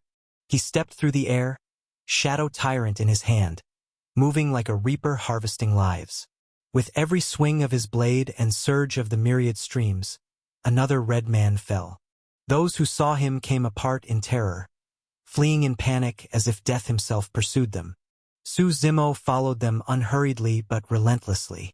Eventually, when the last of the red men was slain, their corpses melted into pools of flowing water that merged back into the bodies of the blue men. After all, the red men and the myriad streams were originally one. They had merely been twisted by mutation. Gongtu's cultivation error had created them. Now that their consciousness had perished, it was only natural they returned to the waters from which they came. When all was finished, Su Zimo returned to Gongtu's side with a faint smile. All right, what is it you want from me? This myriad streams was meant to be left for the fire god race, Gongtu said with a weary smile. Now that it was under Su Zimo's control, Gongtu had no way to reclaim it. As the saying goes, it's easy to invite a god, but hard to send one away. Asking Su Zimo to hand back such a treasure was like trying to snatch food from a tiger's mouth. Would you be willing to leave the myriad streams behind to mend the fire god race's flaws? Gongtu asked hopefully. No problem, Su Zimo said with an easy smile. The reply left Gongtu momentarily stunned and doubtful. Had he misjudged this man? Truly? He asked uncertainly. You're really willing to do that, young Master Su? Primordial flame. That fellow probably wants this power more than anyone, Su Zimo said lightly. What if I hand it to him personally?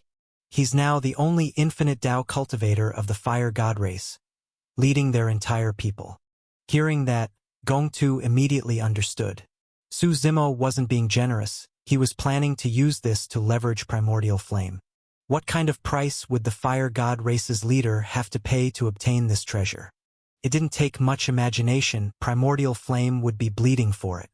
But Gongtu had no choice.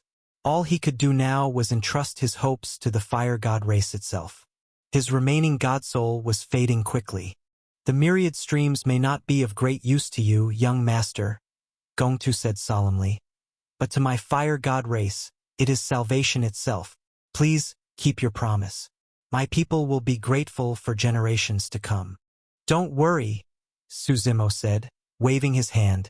Go in peace. Gongtu sighed softly. His soul could no longer endure. Its light scattered and slowly disappeared into nothingness. Su Zimo summoned Paimon and the others again. He looked up at the vast world around him. Water god Gongtu was dead. The fire people were gone. Everyone who needed to die had died.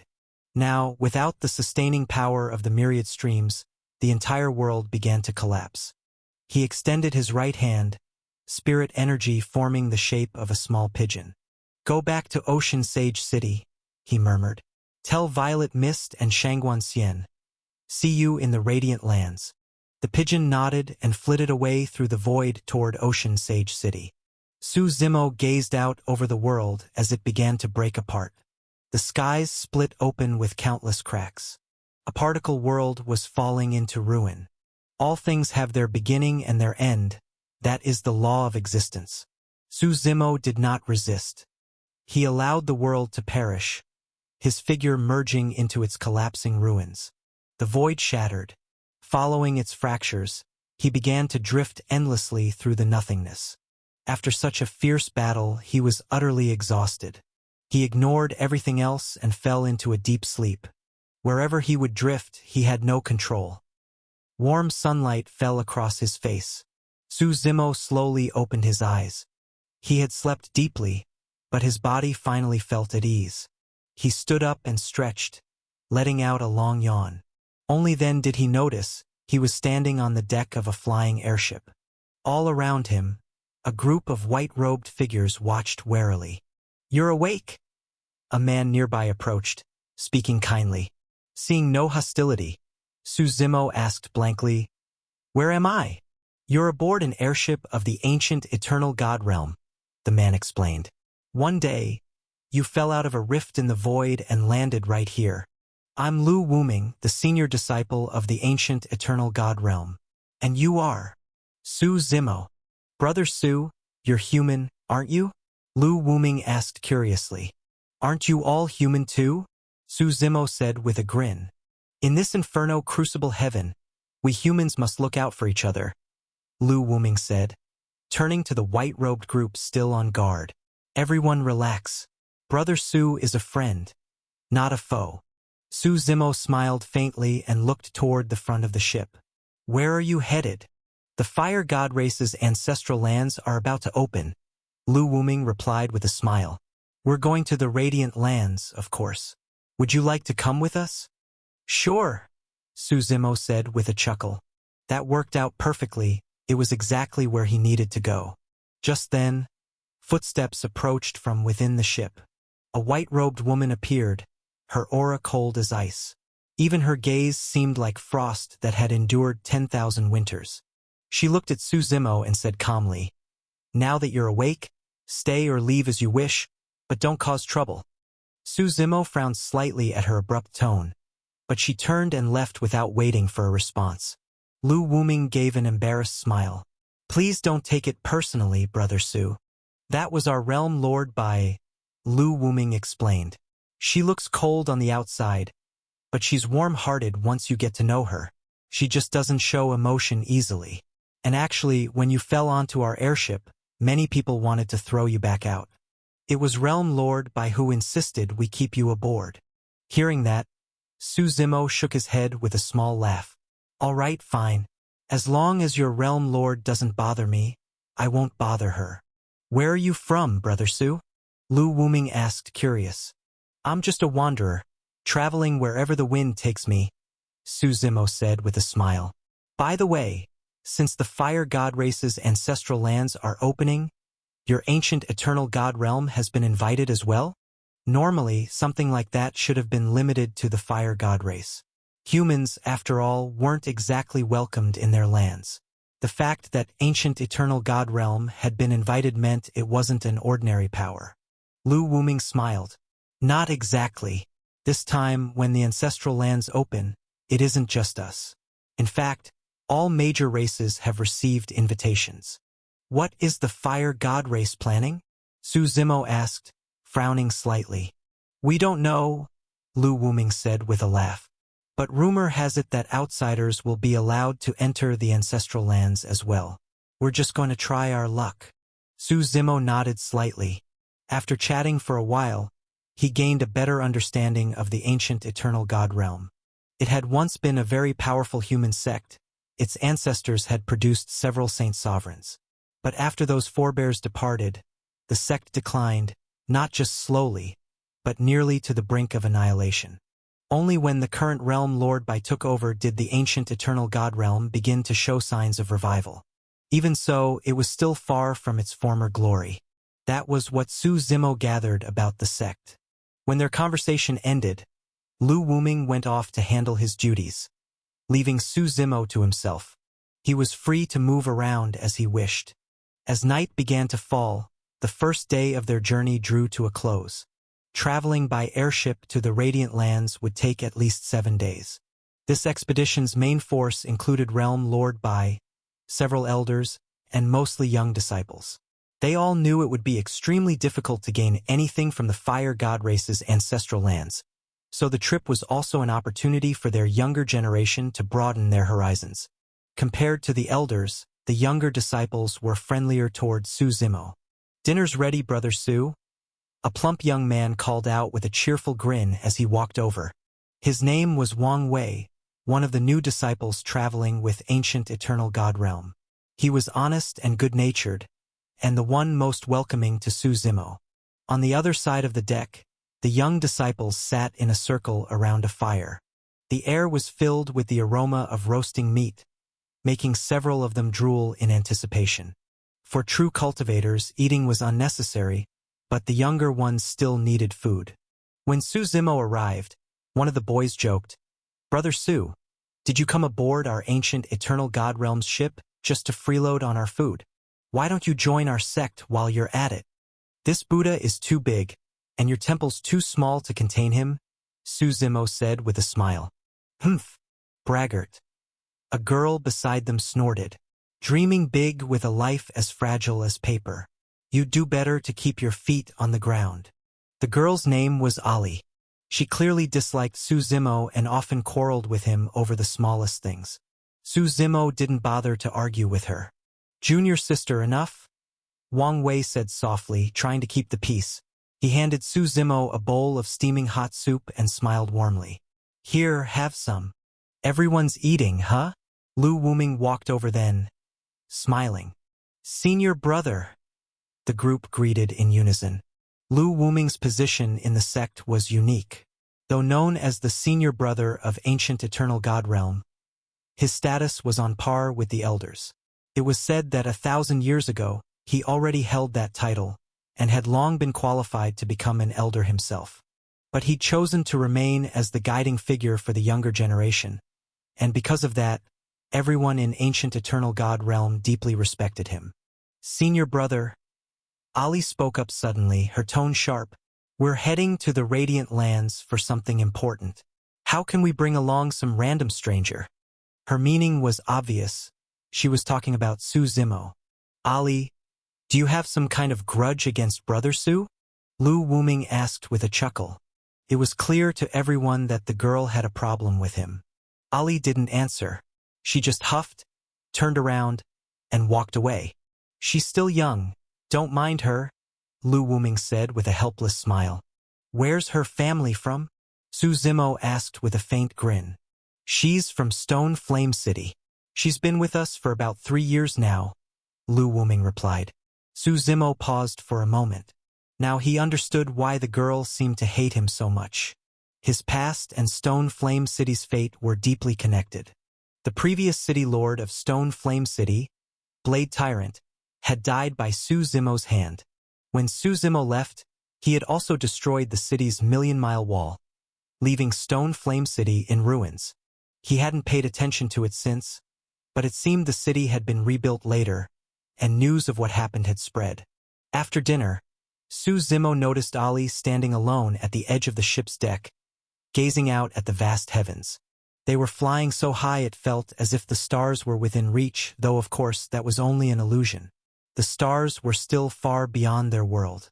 The girl's black dress fluttered lightly in the wind. "You know who I am?" Su Zimo's voice came from behind her. Ali turned her head slightly but didn't answer. After a brief silence, she moved as if to leave. "You don't have to talk to me," Su Zimo said with a faint smile. "I just wanted to tell you the matter of Stone Flame City is over. Don't provoke me again, or I won't show mercy next time." "You're just like what the notice said," Ali said angrily, turning back toward him. "What notice?" Su Zimo frowned. "Our Stone Flame City's public notice," she said. "It said you destroyed our city over a small dispute." "A small dispute?" Su Zimo gave a dry laugh. "That was a battle to the death. You think that's a small quarrel?" So that was it. She hadn't even been there when it happened. He had assumed she'd seen it with her own eyes, but it seemed she joined the sect afterward and only heard the story later. "I don't know the details," Ali said stubbornly. "But Stone Flame City was home to many people. It was their foundation, their livelihood. How could you destroy it? It was also the first line of defense against the water beasts." "First of all," Su Zimo smiled calmly, "Stone Flame City didn't need to exist. If you're looking for a home, Ocean Sage City would have been a far better place." "Ocean Sage City is much more suitable for living," Su Zimo said calmly. "And second, There won't be any more water beasts in the future, so there's no need for any so-called barrier.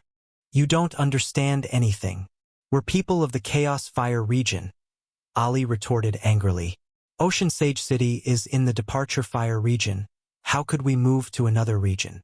And what do you mean, there won't be any water beasts? It seems you'd like to go to Ocean Sage City yourselves, but you're too bound by the idea of territory, Suzimo replied, waving his hand dismissively.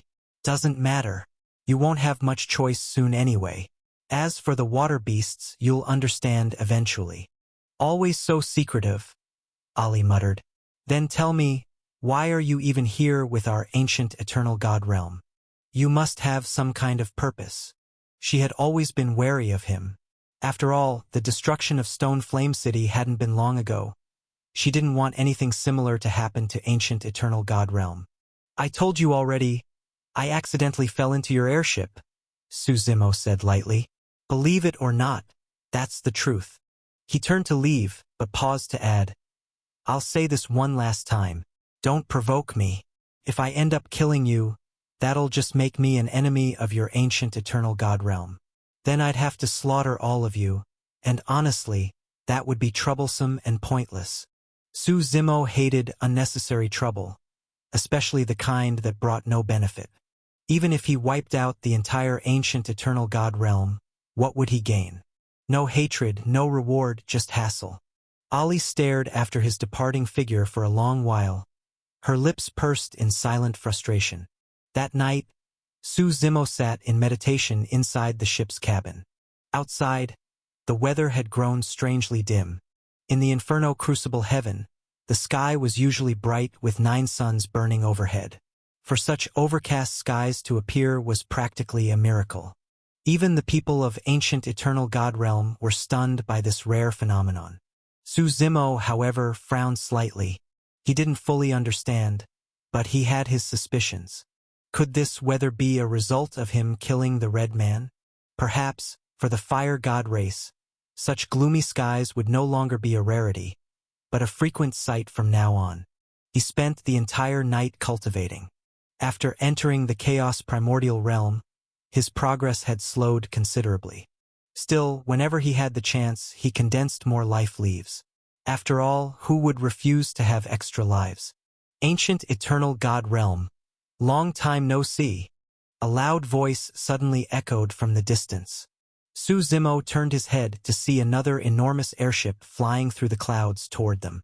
This ship was even larger and more imposing than Ancient Eternal God Realm's vessel, glowing brilliantly with golden light.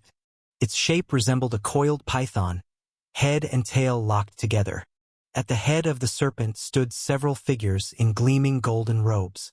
Suzimo didn't think much of it, but the members of Ancient Eternal God Realm reacted instantly, faces darkening with barely restrained anger. They ignored the greeting entirely, but the python-shaped ship deliberately veered closer, so close that it nearly collided with them. Wang Yunpeng, what do you think you're doing? Lu Wuming finally shouted, unable to hold back. Lu Wuming, you're not qualified to speak with me. A man's mocking voice called back. Where's your realm lord Bai? I've missed her dearly these past days. A figure leapt from the golden ship, striding across the air toward them. He was dressed in a dazzling gold robe that shimmered in the void, drawing every eye. He looked to be in his 20s, with an arrogant smirk and a trace of roguishness on his face. His eyes were narrow and venomous, like a serpent's, making anyone who met his gaze feel deeply uncomfortable. Wang Yunpeng, are you looking for a fight? Lu Wuming said coldly, stepping forward to block him. Even if I were, you wouldn't be worthy of it, Wang Yunpeng said with a grin. I'm here to see Realm Lord Bai. I'm not in the mood to fight today. The Realm Lord doesn't meet outsiders, Lu Wuming said flatly. How can I be an outsider? Our sects have been neighbors for generations. Wang Yunpeng replied with a smirk, stepping closer. Lu Wuming drew the long blade at his waist and held it across the man's path. The smile faded slightly from Wang Yunpeng's face, replaced by a faintly dangerous aura. Wuming, let him through. A cool voice broke the tension. From the cabin emerged Realm Lord by herself, dressed as always in her pale moon-white robes, her face as calm and cold as ice. "What do you want?" she asked quietly. "Haven't seen you in a while," Wang Yunpeng said with a grin. "I missed you." "If that's all, then leave," Realm Lord Bai said bluntly. "Wait, I do have business," Wang Yunpeng said quickly. "We of the Fire Python Holy Lands also received an invitation to the Radiant Lands. Our sect is decent, sure, but you know as well as I do that the ones going this time are all major powers. We're hardly anything compared to them." Realm Lord Bai nodded slightly. That much was true. Compared with the 7 great god realms, their strength was indeed minor. "So what are you suggesting?" she asked. "I'm proposing we form an alliance," Wang Yunpeng said with a confident smile. "If our 2 sects work together, we won't have to worry about being bullied by the others.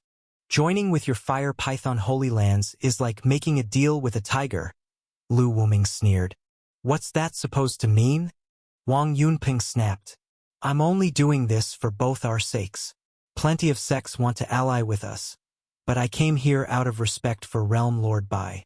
Otherwise, do you really think your ancient eternal god realm even has the qualifications to join forces with us?"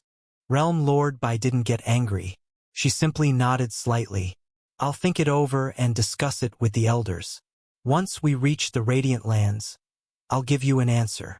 "Then please don't take too long," Wang Yunpeng said with a grin. "And do visit our ship sometime. You're going to be my woman sooner or later, after all." "What did you just say?" Lu Wuming exploded in anger. But Wang Yunpeng ignored him completely, turning back toward his ship. "When your ancient eternal god realm can no longer stand on its own, you'll have no choice but to marry me," he called over his shoulder, his voice dripping with arrogance. Watching the man's smug departure, Su Zimo turned to the simple-minded Wang Wei beside him. "Who's that guy?" he asked. "Do your people have a grudge with him?" "A really bad man," Wang Wei said angrily. "For years, their Fire Python Holy Lands has been suppressing us. If not for them, we wouldn't have fallen so low." He hesitated, then explained further. "The Fire Python Holy Lands and our ancient eternal god realm have always been neighbors. The 2 forces have competed since ancient times. Now that we've declined, they've been trying to swallow us whole. Oh, and the Fire Python Holy Lands belongs to the Fire God race too, except they come from serpents who gain sentience. Even within the Fire God race, they're not very respected. A python that has attained the Tao, seems they don't walk a righteous path. Otherwise, even a python could one day become a dragon. Their nature must be flawed. No wonder the Fire God race looks down on them," Su Zimo said. "I don't know about that, but the Fire Python Holy Lands is indeed stronger than our current ancient eternal god realm. In many matters, we've had to endure their oppression." Avoiding direct conflict, Wang Wei sighed. "I just don't know when we'll be able to rise again." "What about that Wang Yunpeng?" Su Zimo asked. "What's his position in the Fire Python Holy Lands?" "Wang Yunpeng is one of their prodigies. Don't be fooled by his arrogance or poor manners. His talent is frightening," Wang Wei said with a bitter look. "He's only been cultivating for a few hundred years, but he's already one of the strongest in the Fire Python Holy Lands. Even their Holy Lord treats him with some fear." Wang Wei leaned in and whispered, "We've actually heard rumors. They say Wang Yunpeng is the reincarnation of a great figure from the Fire Python Holy Lands past. That's why his cultivation is so extraordinary." "A reincarnated powerhouse, huh?" Su Zimo smiled.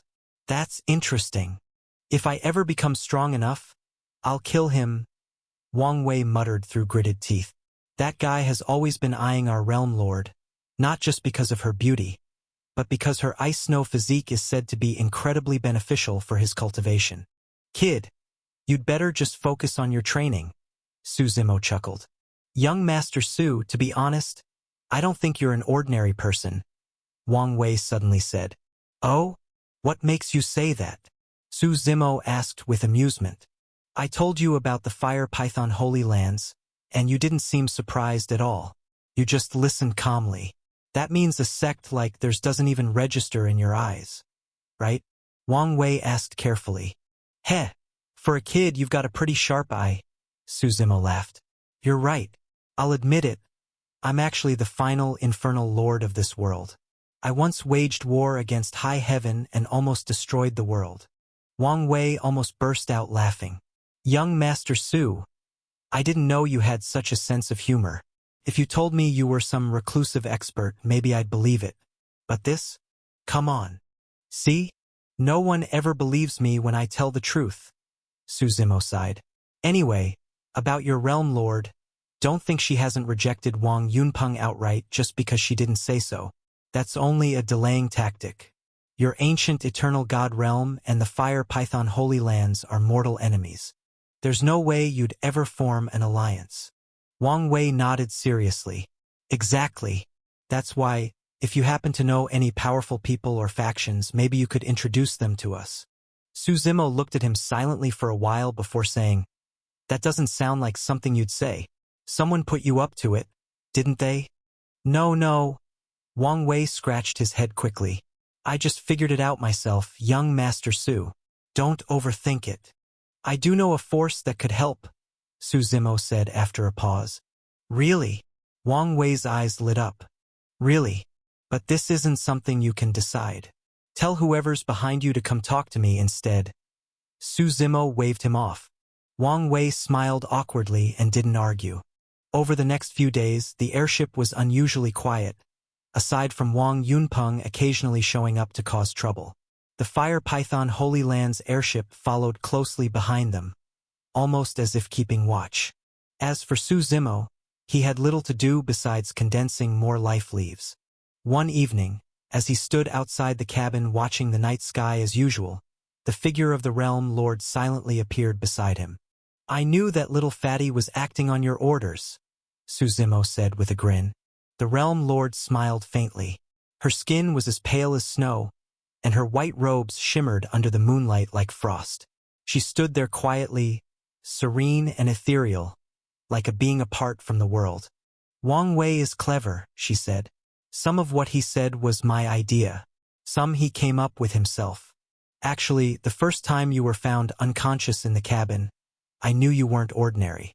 When you fell from the void, the storm that gathered there could have obliterated even a grand emperor. But you were unharmed. So, Su Zimo waited for her to continue. At first, I didn't want the ancient eternal god realm to have any connection to you, she said calmly. That's why I warned you not to cause trouble. You're an unpredictable factor, and our sect needs stability right now. Su Zimo only smiled faintly. But the appearance of the Fire Python Holy Lands changed your mind, didn't it? Now you're wondering if you can use my strength to get rid of their pressure. I won't deny it, she said frankly. So what do I get in return? Su Zimo asked. We saved you, didn't we? Isn't it right to repay that favor? The realm lord smiled slightly. Her beauty at that moment was dazzling, enough to outshine the moon itself. But Su Zimo remained unmoved. You know very well that even without your help, I'd have been fine. Calling that a favor is generous. It's not even a drop in the bucket. Then surely you should at least pay some fare for traveling on our ship, she said. You? Su Zimo shook his head. Really think too small. I'd love to think big, but the ancient eternal god realm can't afford that luxury right now, she sighed. Su Zimo chuckled. If you want my help, that's fine. But what I want is you. At that, a wave of pressure surged from her body before she quickly calmed herself. I see. You're just like Wang Yunpeng, she said coldly. Seems I was wrong about you. Girl, you want to gain without giving. The world doesn't work that way, Su Zimo said lazily. He wasn't the one in a hurry. Others were far more anxious than him. I'm the realm lord of the ancient eternal god realm. There's no way I'd do anything with you, she said firmly, regaining her composure. Name another condition. Don't flatter yourself, Su Zimo said with a grin. I wasn't finished talking. What I want, he continued, is for you to serve as my maid for a while. In return, I might consider finding you a faction to ally with. As for being with me, you couldn't handle it even if you wanted to. I'm going to the fire god race's ancestral land soon, and I could use a maid. Hearing that, the realm lord's first reaction was anger. But she quickly swallowed it. For the sake of the ancient eternal god realm's future, she could endure even this. All for the ancient eternal god realm. You must promise me one thing, the realm lord said after a long silence. The faction you ally us with must be stronger than the fire python holy lands. She had given in her heart, for by ancient eternal god realm, the ancient eternal god realm always came first. Before her master passed away, he entrusted the sect to her care. Having grown up there since childhood, she had deep affection for it. Reviving the ancient eternal god realm to its ancient glory was not just her duty. It was her lifelong dream. The burden she carried was immense. Don't worry, Suzimo said with a wave of his hand. There are at least 10,000 forces stronger than the fire python holy lands. Now then, made by, brew me some tea. The realm lord was silent for a moment before saying, I'll go fetch the tea leaves and utensils. Suzimo waved her off and found a reclining chair, lying back lazily on the deck, watching the stars in comfort. The night sky was bright. Over the past few days, everyone had noticed that the weather in the Inferno Crucible heaven was changing. It was no longer as extreme as before. Now it even had hints of distinct seasons. Aside from summer, the fire god race disliked the other seasons, so they had been searching for the cause of this shift in climate. But Suzimo was enjoying it, the cool breeze, the night air, and the stars above. Before long, the realm lord returned, carrying a small box of tea leaves. She found a low incense table nearby and carefully arranged the tea set upon it. Kneeling gracefully, she began to brew the tea with practiced hands. Before long, the fragrance filled the air, so refreshing it seemed to calm the heart itself. This girl's got skill, Suzimo thought with a faint smile. Seems I chose the right maid. Try it, she said softly, pouring a cup for him. Perhaps guessing his thoughts, she explained. My master taught me this art. He said that tea brings peace of mind, whether you drink it or make it. Whenever I feel lost while handling sect affairs, I make tea to clear my head. Suzimo took a sip. The flavor was bitter at first, but sweet in its aftertaste, lingering and complex. That night he slept peacefully there on the deck. The realm lord, meanwhile, remained nearby, silently keeping watch. She was not someone who agreed to things lightly, but once she did, she fulfilled them to the utmost. That was her way. The next morning, when the disciples of the ancient eternal god realm awoke, they were shocked to find their realm lord sitting beside Suzimo, having spent the entire night on the deck. The younger disciples like Wang Wei didn't dare say much, but the accompanying elders were furious. Led by the Grand Elder, they stormed forward, faces dark with outrage. After hearing roughly what had happened, the Grand Elder demanded, Realm Lord, even if our ancient eternal god realm has declined, there's no need for you to serve as some boy's maid. Enough, the Realm Lord said firmly. I've made my decision. I can't understand this, the second elder added coldly. You must have been deceived by him. We should throw him off the ship at once. Are you trying to rebel? The Realm Lord snapped, her tone sharp as a blade. She had already lowered herself to serve. She would not allow anyone to ruin it now. Realm Lord, the ancient eternal god realm must not be humiliated like this, the Grand Elder protested stubbornly. I am still the Realm Lord, she said sternly. You will follow my orders. If you disagree, you may strip me of the title once we return.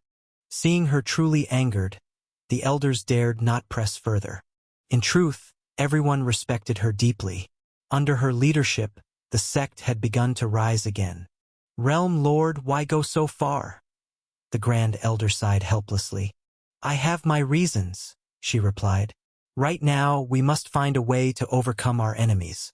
If we continue to do nothing, the only path left to us is destruction.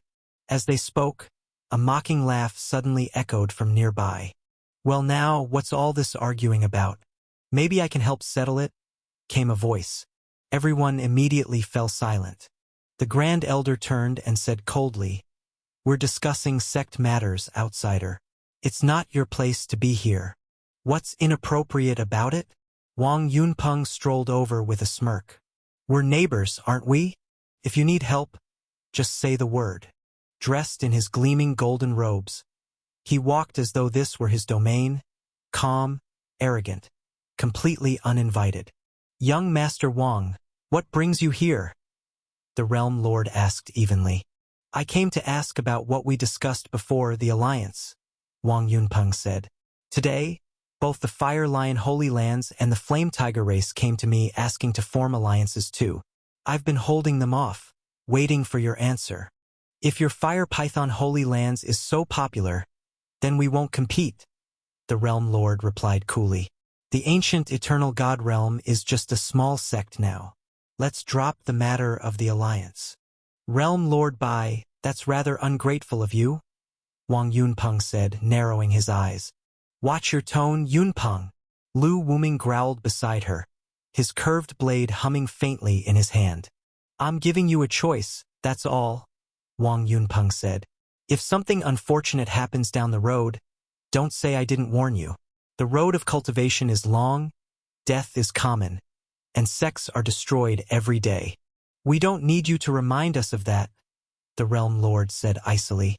"When our ancient Eternal God Realm's Saint Sovereigns still lived and our might shook the land, your Fire Python Holy Lands were nothing but ants." "Good. Very good," Wang Yunpeng said through clenched teeth before turning sharply on his heel and leaving. As his figure disappeared, the elders exchanged looks and sighed. "Realm Lord," the Grand Elder said quietly, "don't forget your duty. Take care of yourself." They left, and the younger disciples quickly dispersed as well. The Realm Lord fell into silence. At that moment, Su Zimo finally opened his eyes, stretching and yawning. "All done?" he asked casually. "I suppose I'm a pariah now," she said with a faint, bitter smile. "All my hopes rest on you." "Relax," Su Zimo said with a wave of his hand. "So, how much longer until we reach the Radiant Lands?" "Look to the east," she said, pointing ahead. Su Zimo stood, following her gaze. In just one night, a massive, golden sun had risen on the horizon where their airship sailed. The sun was enormous, its brilliance filling the heavens, yet strangely, it gave off no heat at all. "The land illuminated by that sun is the Radiant Lands," the Realm Lord said quietly. "We're almost there." At that, the airship began to accelerate, its speed climbing higher and higher as it raced toward the glowing horizon. The massive airship transformed into a beam of light, speeding toward the blazing sun. Many of the younger disciples were filled with curiosity. The Radiant Court was ranked first among the 7 great god realms, the true core of the Inferno Crucible heaven. What kind of place could it possibly be? Wang Wei and the other youths leaned over the edge of the airship, trying to catch a glimpse. But they could see nothing, only the blinding, all-encompassing radiance of the sun. "Have you ever been to the Radiant Lands before?" the Realm Lord asked. "If I had, why would you ask?" "Trying to fish for information," Su Zimo replied with a grin. "You're so cautious," she said, shaking her head. "I was only asking casually. The Radiant Lands isn't like other places," she continued. "Although it's still ruled by the Fire God race, it's far more tolerant of other races. You must have heard of the Radiant Court?" "Of course," Su Zimo said. "The Lord of the Radiant Court and their Saintess Murong Qing. I know them both." "More likely you know of them," the Realm Lord said with a teasing smile.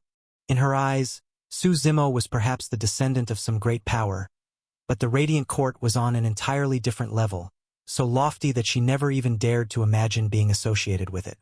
"You're just like your disciples," Su Zimo said, shaking his head, "always trapped by assumptions. Believe it or not, it's up to you."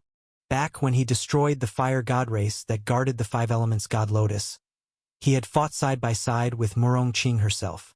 She had even invited him to visit the Radiant Court, but he declined.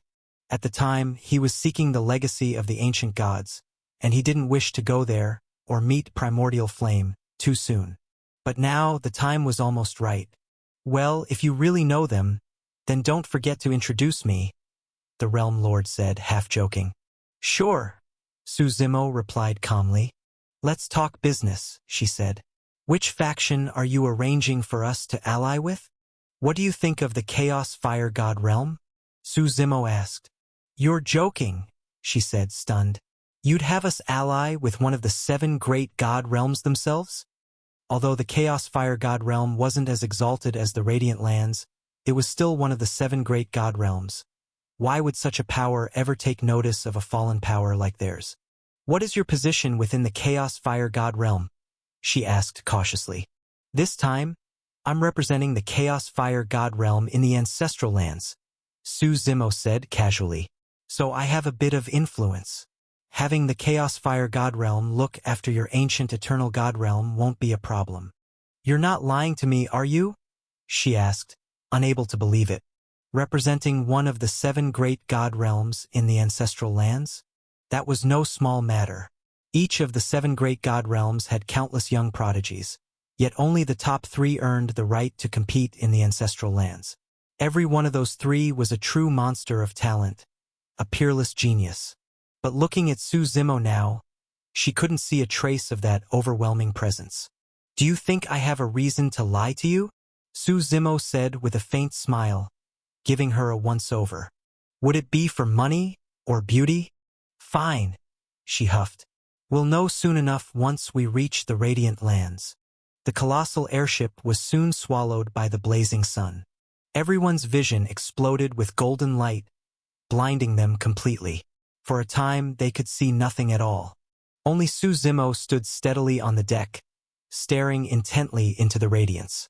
He could clearly see that within the sun was another world, though calling it a separate world wasn't entirely accurate.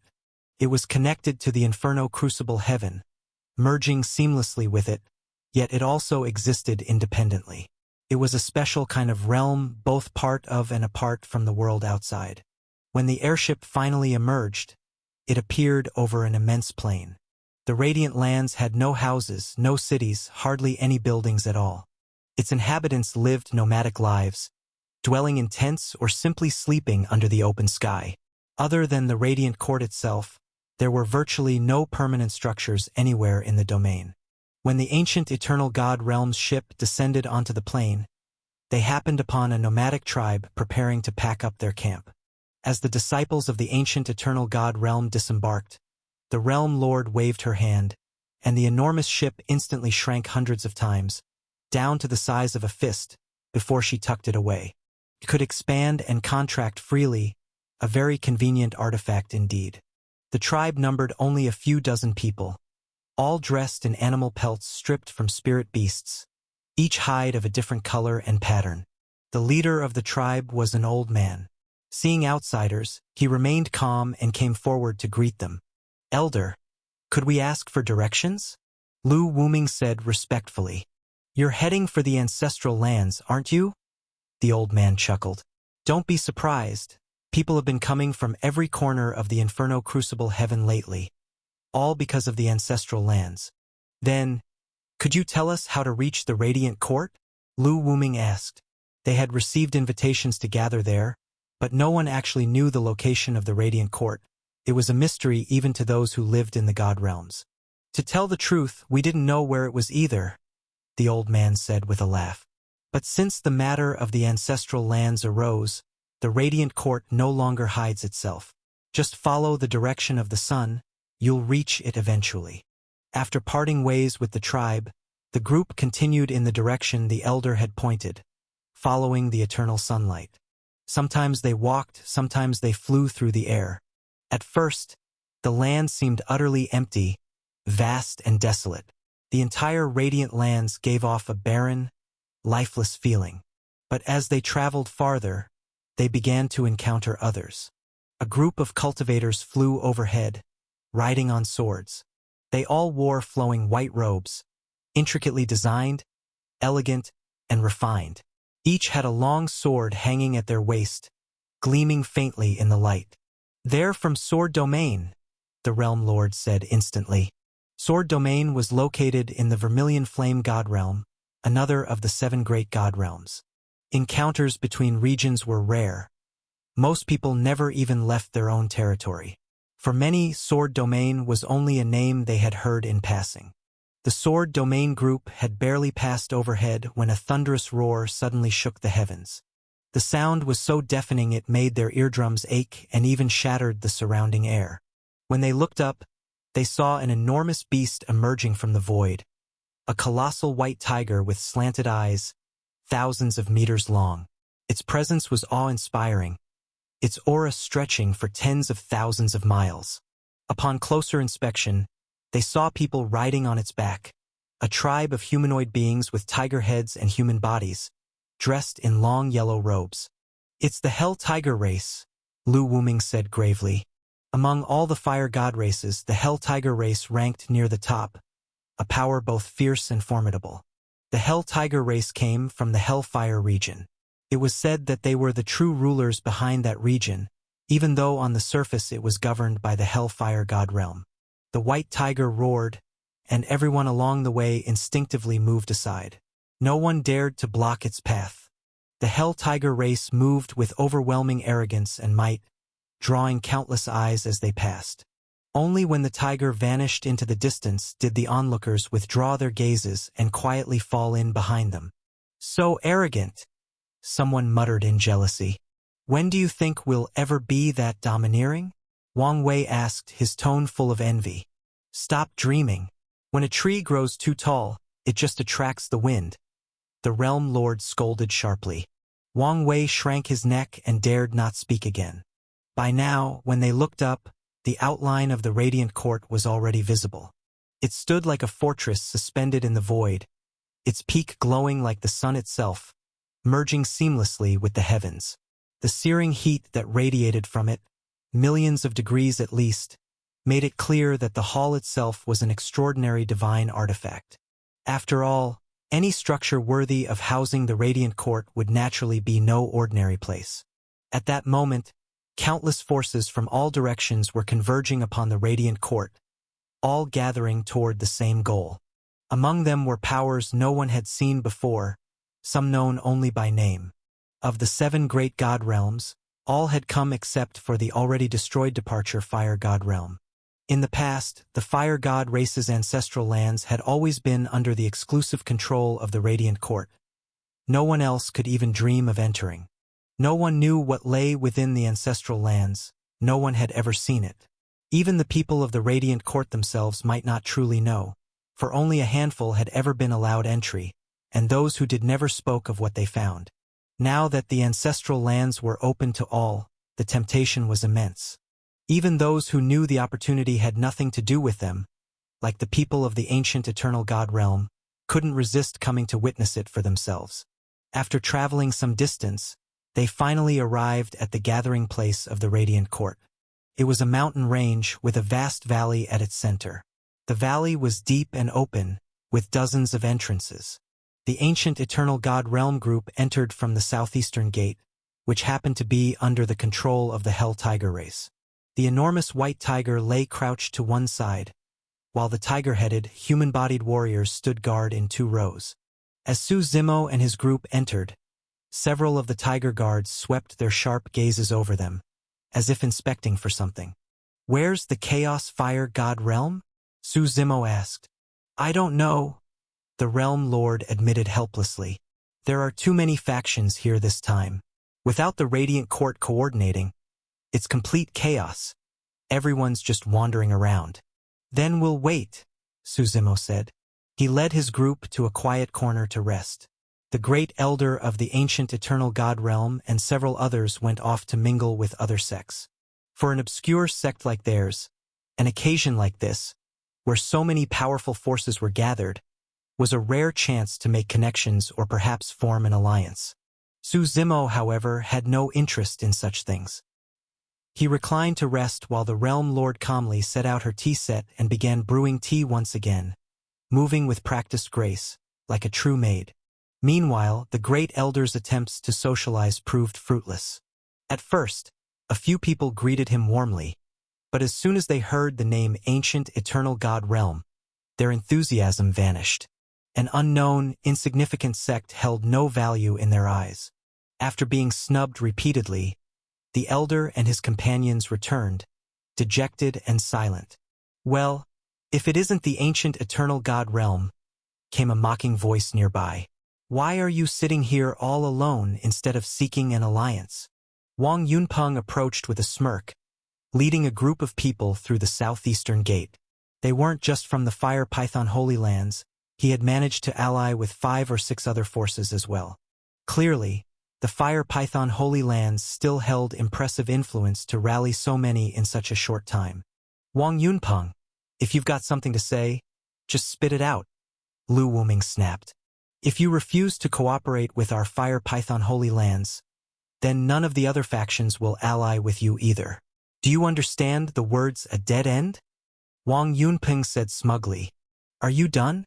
If so, get lost," the Realm Lord said coolly, unmoved by his taunts. "Bye, I'll give you one last chance. Don't be so ignorant of what's good for you," Wang Yunpeng said coldly. "Get lost. Didn't you hear her?" Lu Wuming shouted. "Fine, have it your way," Wang Yunpeng said with a sneer, then turned and led his group away. Su Zimo paid no attention to such trivial pests. Instead, he asked, "What do you think the Radiant Court is up to? Keeping everyone waiting like this? Do they have something planned?" "They're probably waiting for everyone to arrive," the Realm Lord replied. Su Zimo nodded slightly. Time passed, and one by one, the great powers gathered. The leading forces of the other 7 great god realms arrived as well: the Hell Tiger race, the Vermilion Bird race, and even the Chaos Fire God Realm. The Chaos Fire God Realm's delegation was led by none other than the Fire Ancestor himself, showing how seriously they took this event. As the great powers assembled, the smaller factions naturally clustered around them like stars orbiting planets. Wang Yunpeng, of course, was doing his best to worm his way into their circles, bowing and scraping like a sycophant. Su Zimo turned to the Realm Lord and said, "Go over there and tell that man that Su Zimo is looking for him." He pointed toward Xiao Anshan. Back during the Chaos Fire God Realm's internal trials, the top 3 had been Su Zimo, Xiao Anshan, and Shangguan Xian. Afterward, Su Zimo had left, while Shangguan Xian and Violet Mist Saint Sovereign likely came later from Ocean Sage City. Of those 3, the only one Su Zimo was personally close to was Xiao Anshan. "You're not joking, are you?" the Realm Lord asked skeptically. "I've heard that man has the primordial flame God King physique. His status is extremely high. If we offend him, the ancient eternal God realm could be wiped out in an instant. Just trust me. Go," Su Zimo said with a light smile. The Realm Lord hesitated for a long moment, then finally took a deep breath and walked toward the group. As she approached, Wang Yunpeng immediately noticed her. Well, Realm Lord Bai," he said coldly. "This doesn't seem like a place where you belong. Must you always try to squeeze in where you don't fit? Maybe you should take a look at your own disgusting face first," she replied with disdain. She strode past him and entered the gathering. Wang Yunpeng snorted derisively. "Let's see how she humiliates herself," he muttered. He certainly didn't believe the Realm Lord could possibly know any of the major figures there. If she did, the ancient eternal god realm wouldn't be so pitifully obscure. The Realm Lord stopped in front of Xiao Anshan. "Do you need something?" Xiao Anshan asked. "Sorry to bother you. Do you happen to know someone named Su Zimo?" Realm Lord Bai asked cautiously. The moment that name was spoken, Xiao Anshan's breath faltered. That was perhaps the only defeat of his entire life, one that still haunted his dreams. Even in his nightmares, he relived that battle. He dreamed endlessly of one day defeating Su Zimo. And now, with the ancestral lands opening, perhaps this would be his chance. After all, he was of the fire god race. The ancestral lands might offer him immense benefits. Su Zimo, being human, would likely gain little here. Seeing Xiao Anshan remain silent for a while, Realm Lord Bai grew increasingly nervous and uncertain. Before long, however, Xiao Anshan gave a small nod. "I know him. Why do you ask?" "He's asking to see you," she replied carefully. Following the direction of her pointing hand, Xiao Anshan looked up and saw Su Zimo sitting leisurely not far away, waving at him with a faint smile. "What does he want with me?" Xiao Anshan asked. "That, I don't know." Realm Lord Bai shook her head. She didn't mention the matter of forming an alliance. That was something Su Zimo himself should explain. Xiao Anshan straightened his robe slightly, then began walking towards Su Zimo. Realm Lord Bai couldn't help feeling relieved. Su Zimo had told the truth after all. But nearby, Wang Yunping's expression looked as though he had swallowed a mouthful of filth. He watched with disbelief and rising fury as Xiao Anshan followed Realm Lord Bai away, his stomach twisting with a mix of anger and unease. After thinking for a while, he decided to follow and see what was going on. "Since the last tournament, you've been completely out of sight," Xiao Anshan said as he approached Su Zimo. "I thought you wouldn't be coming to the ancestral lands at all." "I hadn't planned to," Su Zimo replied with a light smile. "But I happened to finish what I was doing, and there are some matters I need to discuss with the Radiant Court anyway." "You should find time to visit the Fire Ancestor," Xiao Anshan said. "By the way, what did you want to tell me?" Su Zimo replied, "The ancient eternal god realm wishes to form an alliance with us.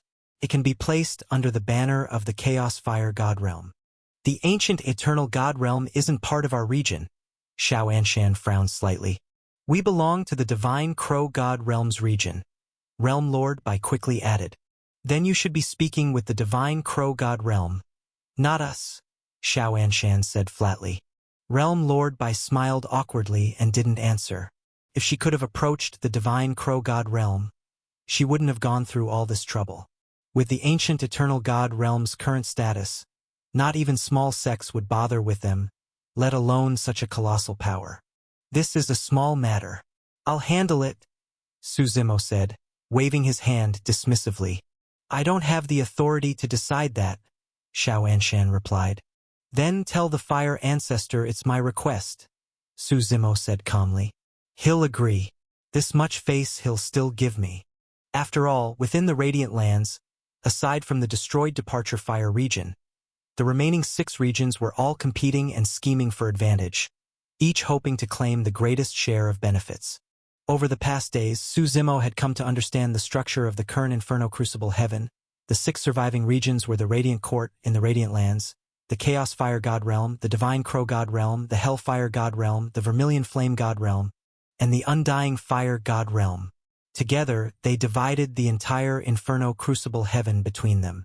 Hearing Su Zimo's words, Xiao Anshan nodded slightly. He knew that in Su Zimo's eyes, even the Fire Ancestor was of little consequence. The Fire God race had once warned him not to provoke Su Zimo. Better to treat him as a goal to strive toward rather than an enemy. It seemed even the Fire God race themselves doubted that he could ever surpass Su Zimo. Countless thoughts swirled in Xiao Anshan's mind, but before leaving he said, "I'll speak with the Fire Ancestor about this. You should also return soon, you're still one of us in the Chaos Fire God Realm." "Where's Shangguan Xian?" Su Zimo asked. "Have you seen her?" "No." Xiao Anshan shook his head. "After the last battle, you both left together, didn't you?" Su Zimo nodded without pressing further. When Xiao Anshan left, the people of the ancient eternal god realm were still overwhelmed with joy, barely able to process what had just happened. Then Wang Yunpeng came strolling over with a forced grin. "What do you want?" Realm Lord Bai asked with a frown. "I'm here to greet an important figure." "Nothing to do with you?" Wang Yunpeng said as he walked up to Su Zimo with a sycophantic smile. He had actually seen Su Zimo before back on the airship but had dismissed him at the time, assuming he was just another ancient eternal god realm disciple. Who would have thought he was hiding such status? In truth, Wang Yunpeng was utterly stunned. How could a minor sect like the ancient eternal god realm know such a man? He glanced at Realm Lord Bai again. Could it be that this man was interested in her beauty? Smiling obsequiously, Wang Yunpeng bowed and introduced himself. "Greetings, young master. I am Wang Yunpeng of the Fire Python Holy Lands." "And?" Su Zimo asked. "I simply wish to make your acquaintance, young master," Wang Yunpeng said quickly. "If there's anything you need, I'd be honored to serve." Would you like to be my dog? Su Zimo asked casually. The words hit like a slap. Wang Yunping's expression froze instantly. Yes, that was more or less what he meant, but hearing it said aloud in such a way was unbearable. He might be servile, but he was still a respected figure within the Fire Python Holy Lands. Awkward laughter escaped his throat. Young master jests. May I ask your name? Don't force your way in, Su Zimo said, waving him off. You're not worthy. Wang Yunping's smile vanished. He replied coldly, Sorry to disturb you, then turned and walked away. Though fury burned within him, he dared not show it on his face. Once Wang Yunping had gone, Realm Lord Bai looked at Su Zimo and said softly, Thank you. What for? I already promised you, Su Zimo replied. Now hurry up. The tea's getting cold. Realm Lord Bai quickly went to prepare fresh tea. Leaving aside the commotion around the ancient eternal god realm, high above the mountains, the radiant court itself floated in the air. Inside, the golden steel walls shimmered as scenes of light shifted across them, murals depicting the history of the radiant court, and even some of the deepest secrets of the Inferno Crucible heaven. But sadly, few outsiders would ever lay eyes upon them. At the center of the grand hall, the Light Lord Sage Monarch sat upon his throne, surrounded by the elders of the radiant court. How is it, Night Sovereign? The Light Lord Sage Monarch asked. The Night Sovereign was the radiant court's second in command. He rarely appeared in public. He was the shadow that carried out the radiant court's hidden deeds. Almost every faction has arrived, the Night Sovereign replied. His entire body was shrouded beneath a black cloak. Even within the radiant court, few had ever seen his true face. And the ones I told you to pay special attention to? The Light Lord Sage Monarch asked again. They're here as well, the Night Sovereign said. Good. The Light Lord Sage Monarch rose to his feet, flames flickering across his body. Then it's time we made our appearance. The Light Lord Sage Monarch left the radiant court with his entourage. The Night Sovereign's figure vanished into the void once more, everywhere and nowhere, unseen by mortal eyes. Such was the nature of the Night Sovereign. Within the mountain range, Su Zimo was sipping the tea brewed by Realm Lord Bai when a wave of commotion stirred nearby. Come quickly, someone's challenging the Shangguan Heavenly Clan, a voice called out. Which Shangguan Heavenly Clan? Someone asked in confusion. What other Shangguan Heavenly Clan could there be? The ruling bloodline of the Divine Crow God realm, the first person explained. Who's bold enough to do that? The Shangguan Heavenly Clan has dominated the Divine Crow God realm for countless years. Even the other great regions give them face. Indeed, the Divine Crow God realm was ruled by the Shangguan Heavenly Clan, whose lineage stretched back to the distant ancient era. For hundreds of millions of years, they had reigned unchallenged. Even among the 7 great god realms, few powers could stand against them. As soon as that was said, the surrounding crowd grew animated, everyone eager to see who dared defy the Shangguan Heavenly Clan. I heard it's a man and a woman, the speaker continued. They seem to know someone from the Shangguan Heavenly Clan. Anyway, let's go see for ourselves. Where's the duel taking place? At the bottom of the Eastern Valley, came the reply. At that, Su Zimo immediately thought of Shangguan Xian and the Violet Mist Saint Sovereign. He didn't know the challengers' names, but his instinct told him it must be them. After all, Shangguan Xian was herself a member of the Shangguan Heavenly Clan, though she had long been at odds with her family. Let's go take a look, Su Zimo said, turning to Realm Lord Bai. I didn't think you were the type to enjoy a spectacle, she teased. I thought nothing ever interested you. A maid should act like a maid. Don't talk so much. Su Zimo smiled calmly. Realm Lord Bai pressed her lips together and didn't dare argue. Su Zimo actually didn't know where the Eastern Valley was, but that didn't matter. He simply followed the flow of people. As one of the 7 great god realms, anything involving the Shangguan Heavenly Clan naturally drew immense attention. Now that someone had issued them a challenge, the entire realm was buzzing. Even the other regions were taking notice. When Su Zimo and his companions reached the so-called Eastern Valley, They discovered it was a lush green gorge surrounded by dense forest. Crowds filled the surrounding cliffs. It was nearly impossible to squeeze through. Fortunately, Su Zimo and his group stood at a high vantage point and could see everything that was happening below. In the valley stood two opposing sides. On one side was the Shangguan Heavenly Clan, their members gathered in force. On the other stood Shangguan Xian and the Violet Mist Saint Sovereign. At that moment, Shangguan Xian was heavily injured, kneeling weakly on the ground. Beside her, the Violet Mist Saint Sovereign radiated immense power, his saintly aura rolling across the valley like a tidal wave, suppressing all around him. Before him stood a middle-aged man dressed in a green robe that fluttered in the breeze. This man was the current overlord of the Shangguan Heavenly Clan, Shangguan Xiongba. At his waist hung a gourd, and his gaze was sharp as he looked across at the Violet Mist Saint Sovereign. "Why do you insist on interfering?" Shangguan Xiongba asked coldly. "No matter what she's done, she's still my daughter. This is the Shangguan Heavenly Clan's private affair. I don't give a damn about your family matters," the Violet Mist Saint Sovereign replied evenly. "All I know is that she's a friend of my friend, and that means I will protect her." "So, you intend to make an enemy of the Shangguan Heavenly Clan?" Shangguan Xiongba's eyes narrowed. His tone was calm but dangerous. "You may be a Saint Sovereign, but you should know, Saint Sovereigns can die too." "You're threatening me?" the Violet Mist Saint Sovereign asked, his voice growing cold.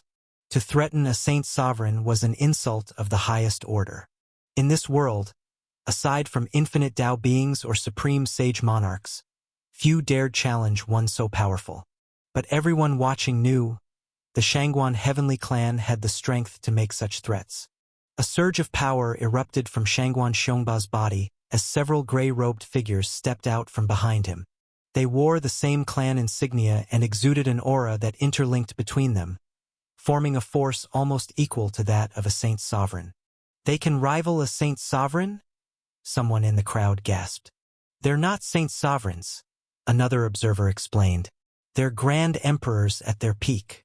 But their cultivation technique allows their combined aura to reach the level of a Saint Sovereign's might. Either way, this doesn't look good for that man. Let's test that theory," the Violet Mist Saint Sovereign said calmly. Brilliant violet radiance burst from him like the first light of dawn, flooding the entire valley. The three gray-robed men formed a triangle around him, each drawing the curved blades at their waists. In perfect unison, they charged forward, slashing at the Saint Sovereign with explosive force. The impact was thunderous. "Everyone, get back!" someone in the crowd shouted. Battles of this magnitude could easily destroy the entire valley, and anyone too close would be buried in the aftermath. Explosions erupted one after another as the Violet Mist Saint Sovereign clashed with the three attackers. The ground quaked violently, rocks splitting and trees shattering. Realm Lord Bai glanced at Su Zimo. "Maybe we should move back a bit," she suggested. "Move back? Why? We're going down there," Su Zimo replied casually. The crowd was already scattering in panic, creating just enough space for him to descend into the valley below, moving against the flow of retreating people. "The ones you're walking toward are the Shangguan Heavenly Clan," Realm Lord Bai said nervously. "Shouldn't we stay out of this?" "Who said I came to watch?" Su Zimo replied. He stepped into the valley. The battle raged on, shaking the earth. The Violet Mist Saint Sovereign fought fiercely against the three gray-robed elders, their combined attacks making the air tremble. Meanwhile, Shangguan Xian lay wounded nearby, too weak to stand. Shangguan Xiongba walked slowly toward her, his expression calm but cold. "Had enough yet? Did you really think having a single Saint Sovereign on your side would let you challenge the Shangguan Heavenly Clan?" "I never thought it was a game," Shangguan Xian said with a cold laugh. "You still think I'm the little girl who once needed your approval?" "You should know our clan's rules are strict," Shangguan Xiongba said. "For your behavior, the punishment should be at least 100 years of confinement." "I stopped considering myself part of your family long ago," Shangguan Xian sneered. "You might as well just banish me outright."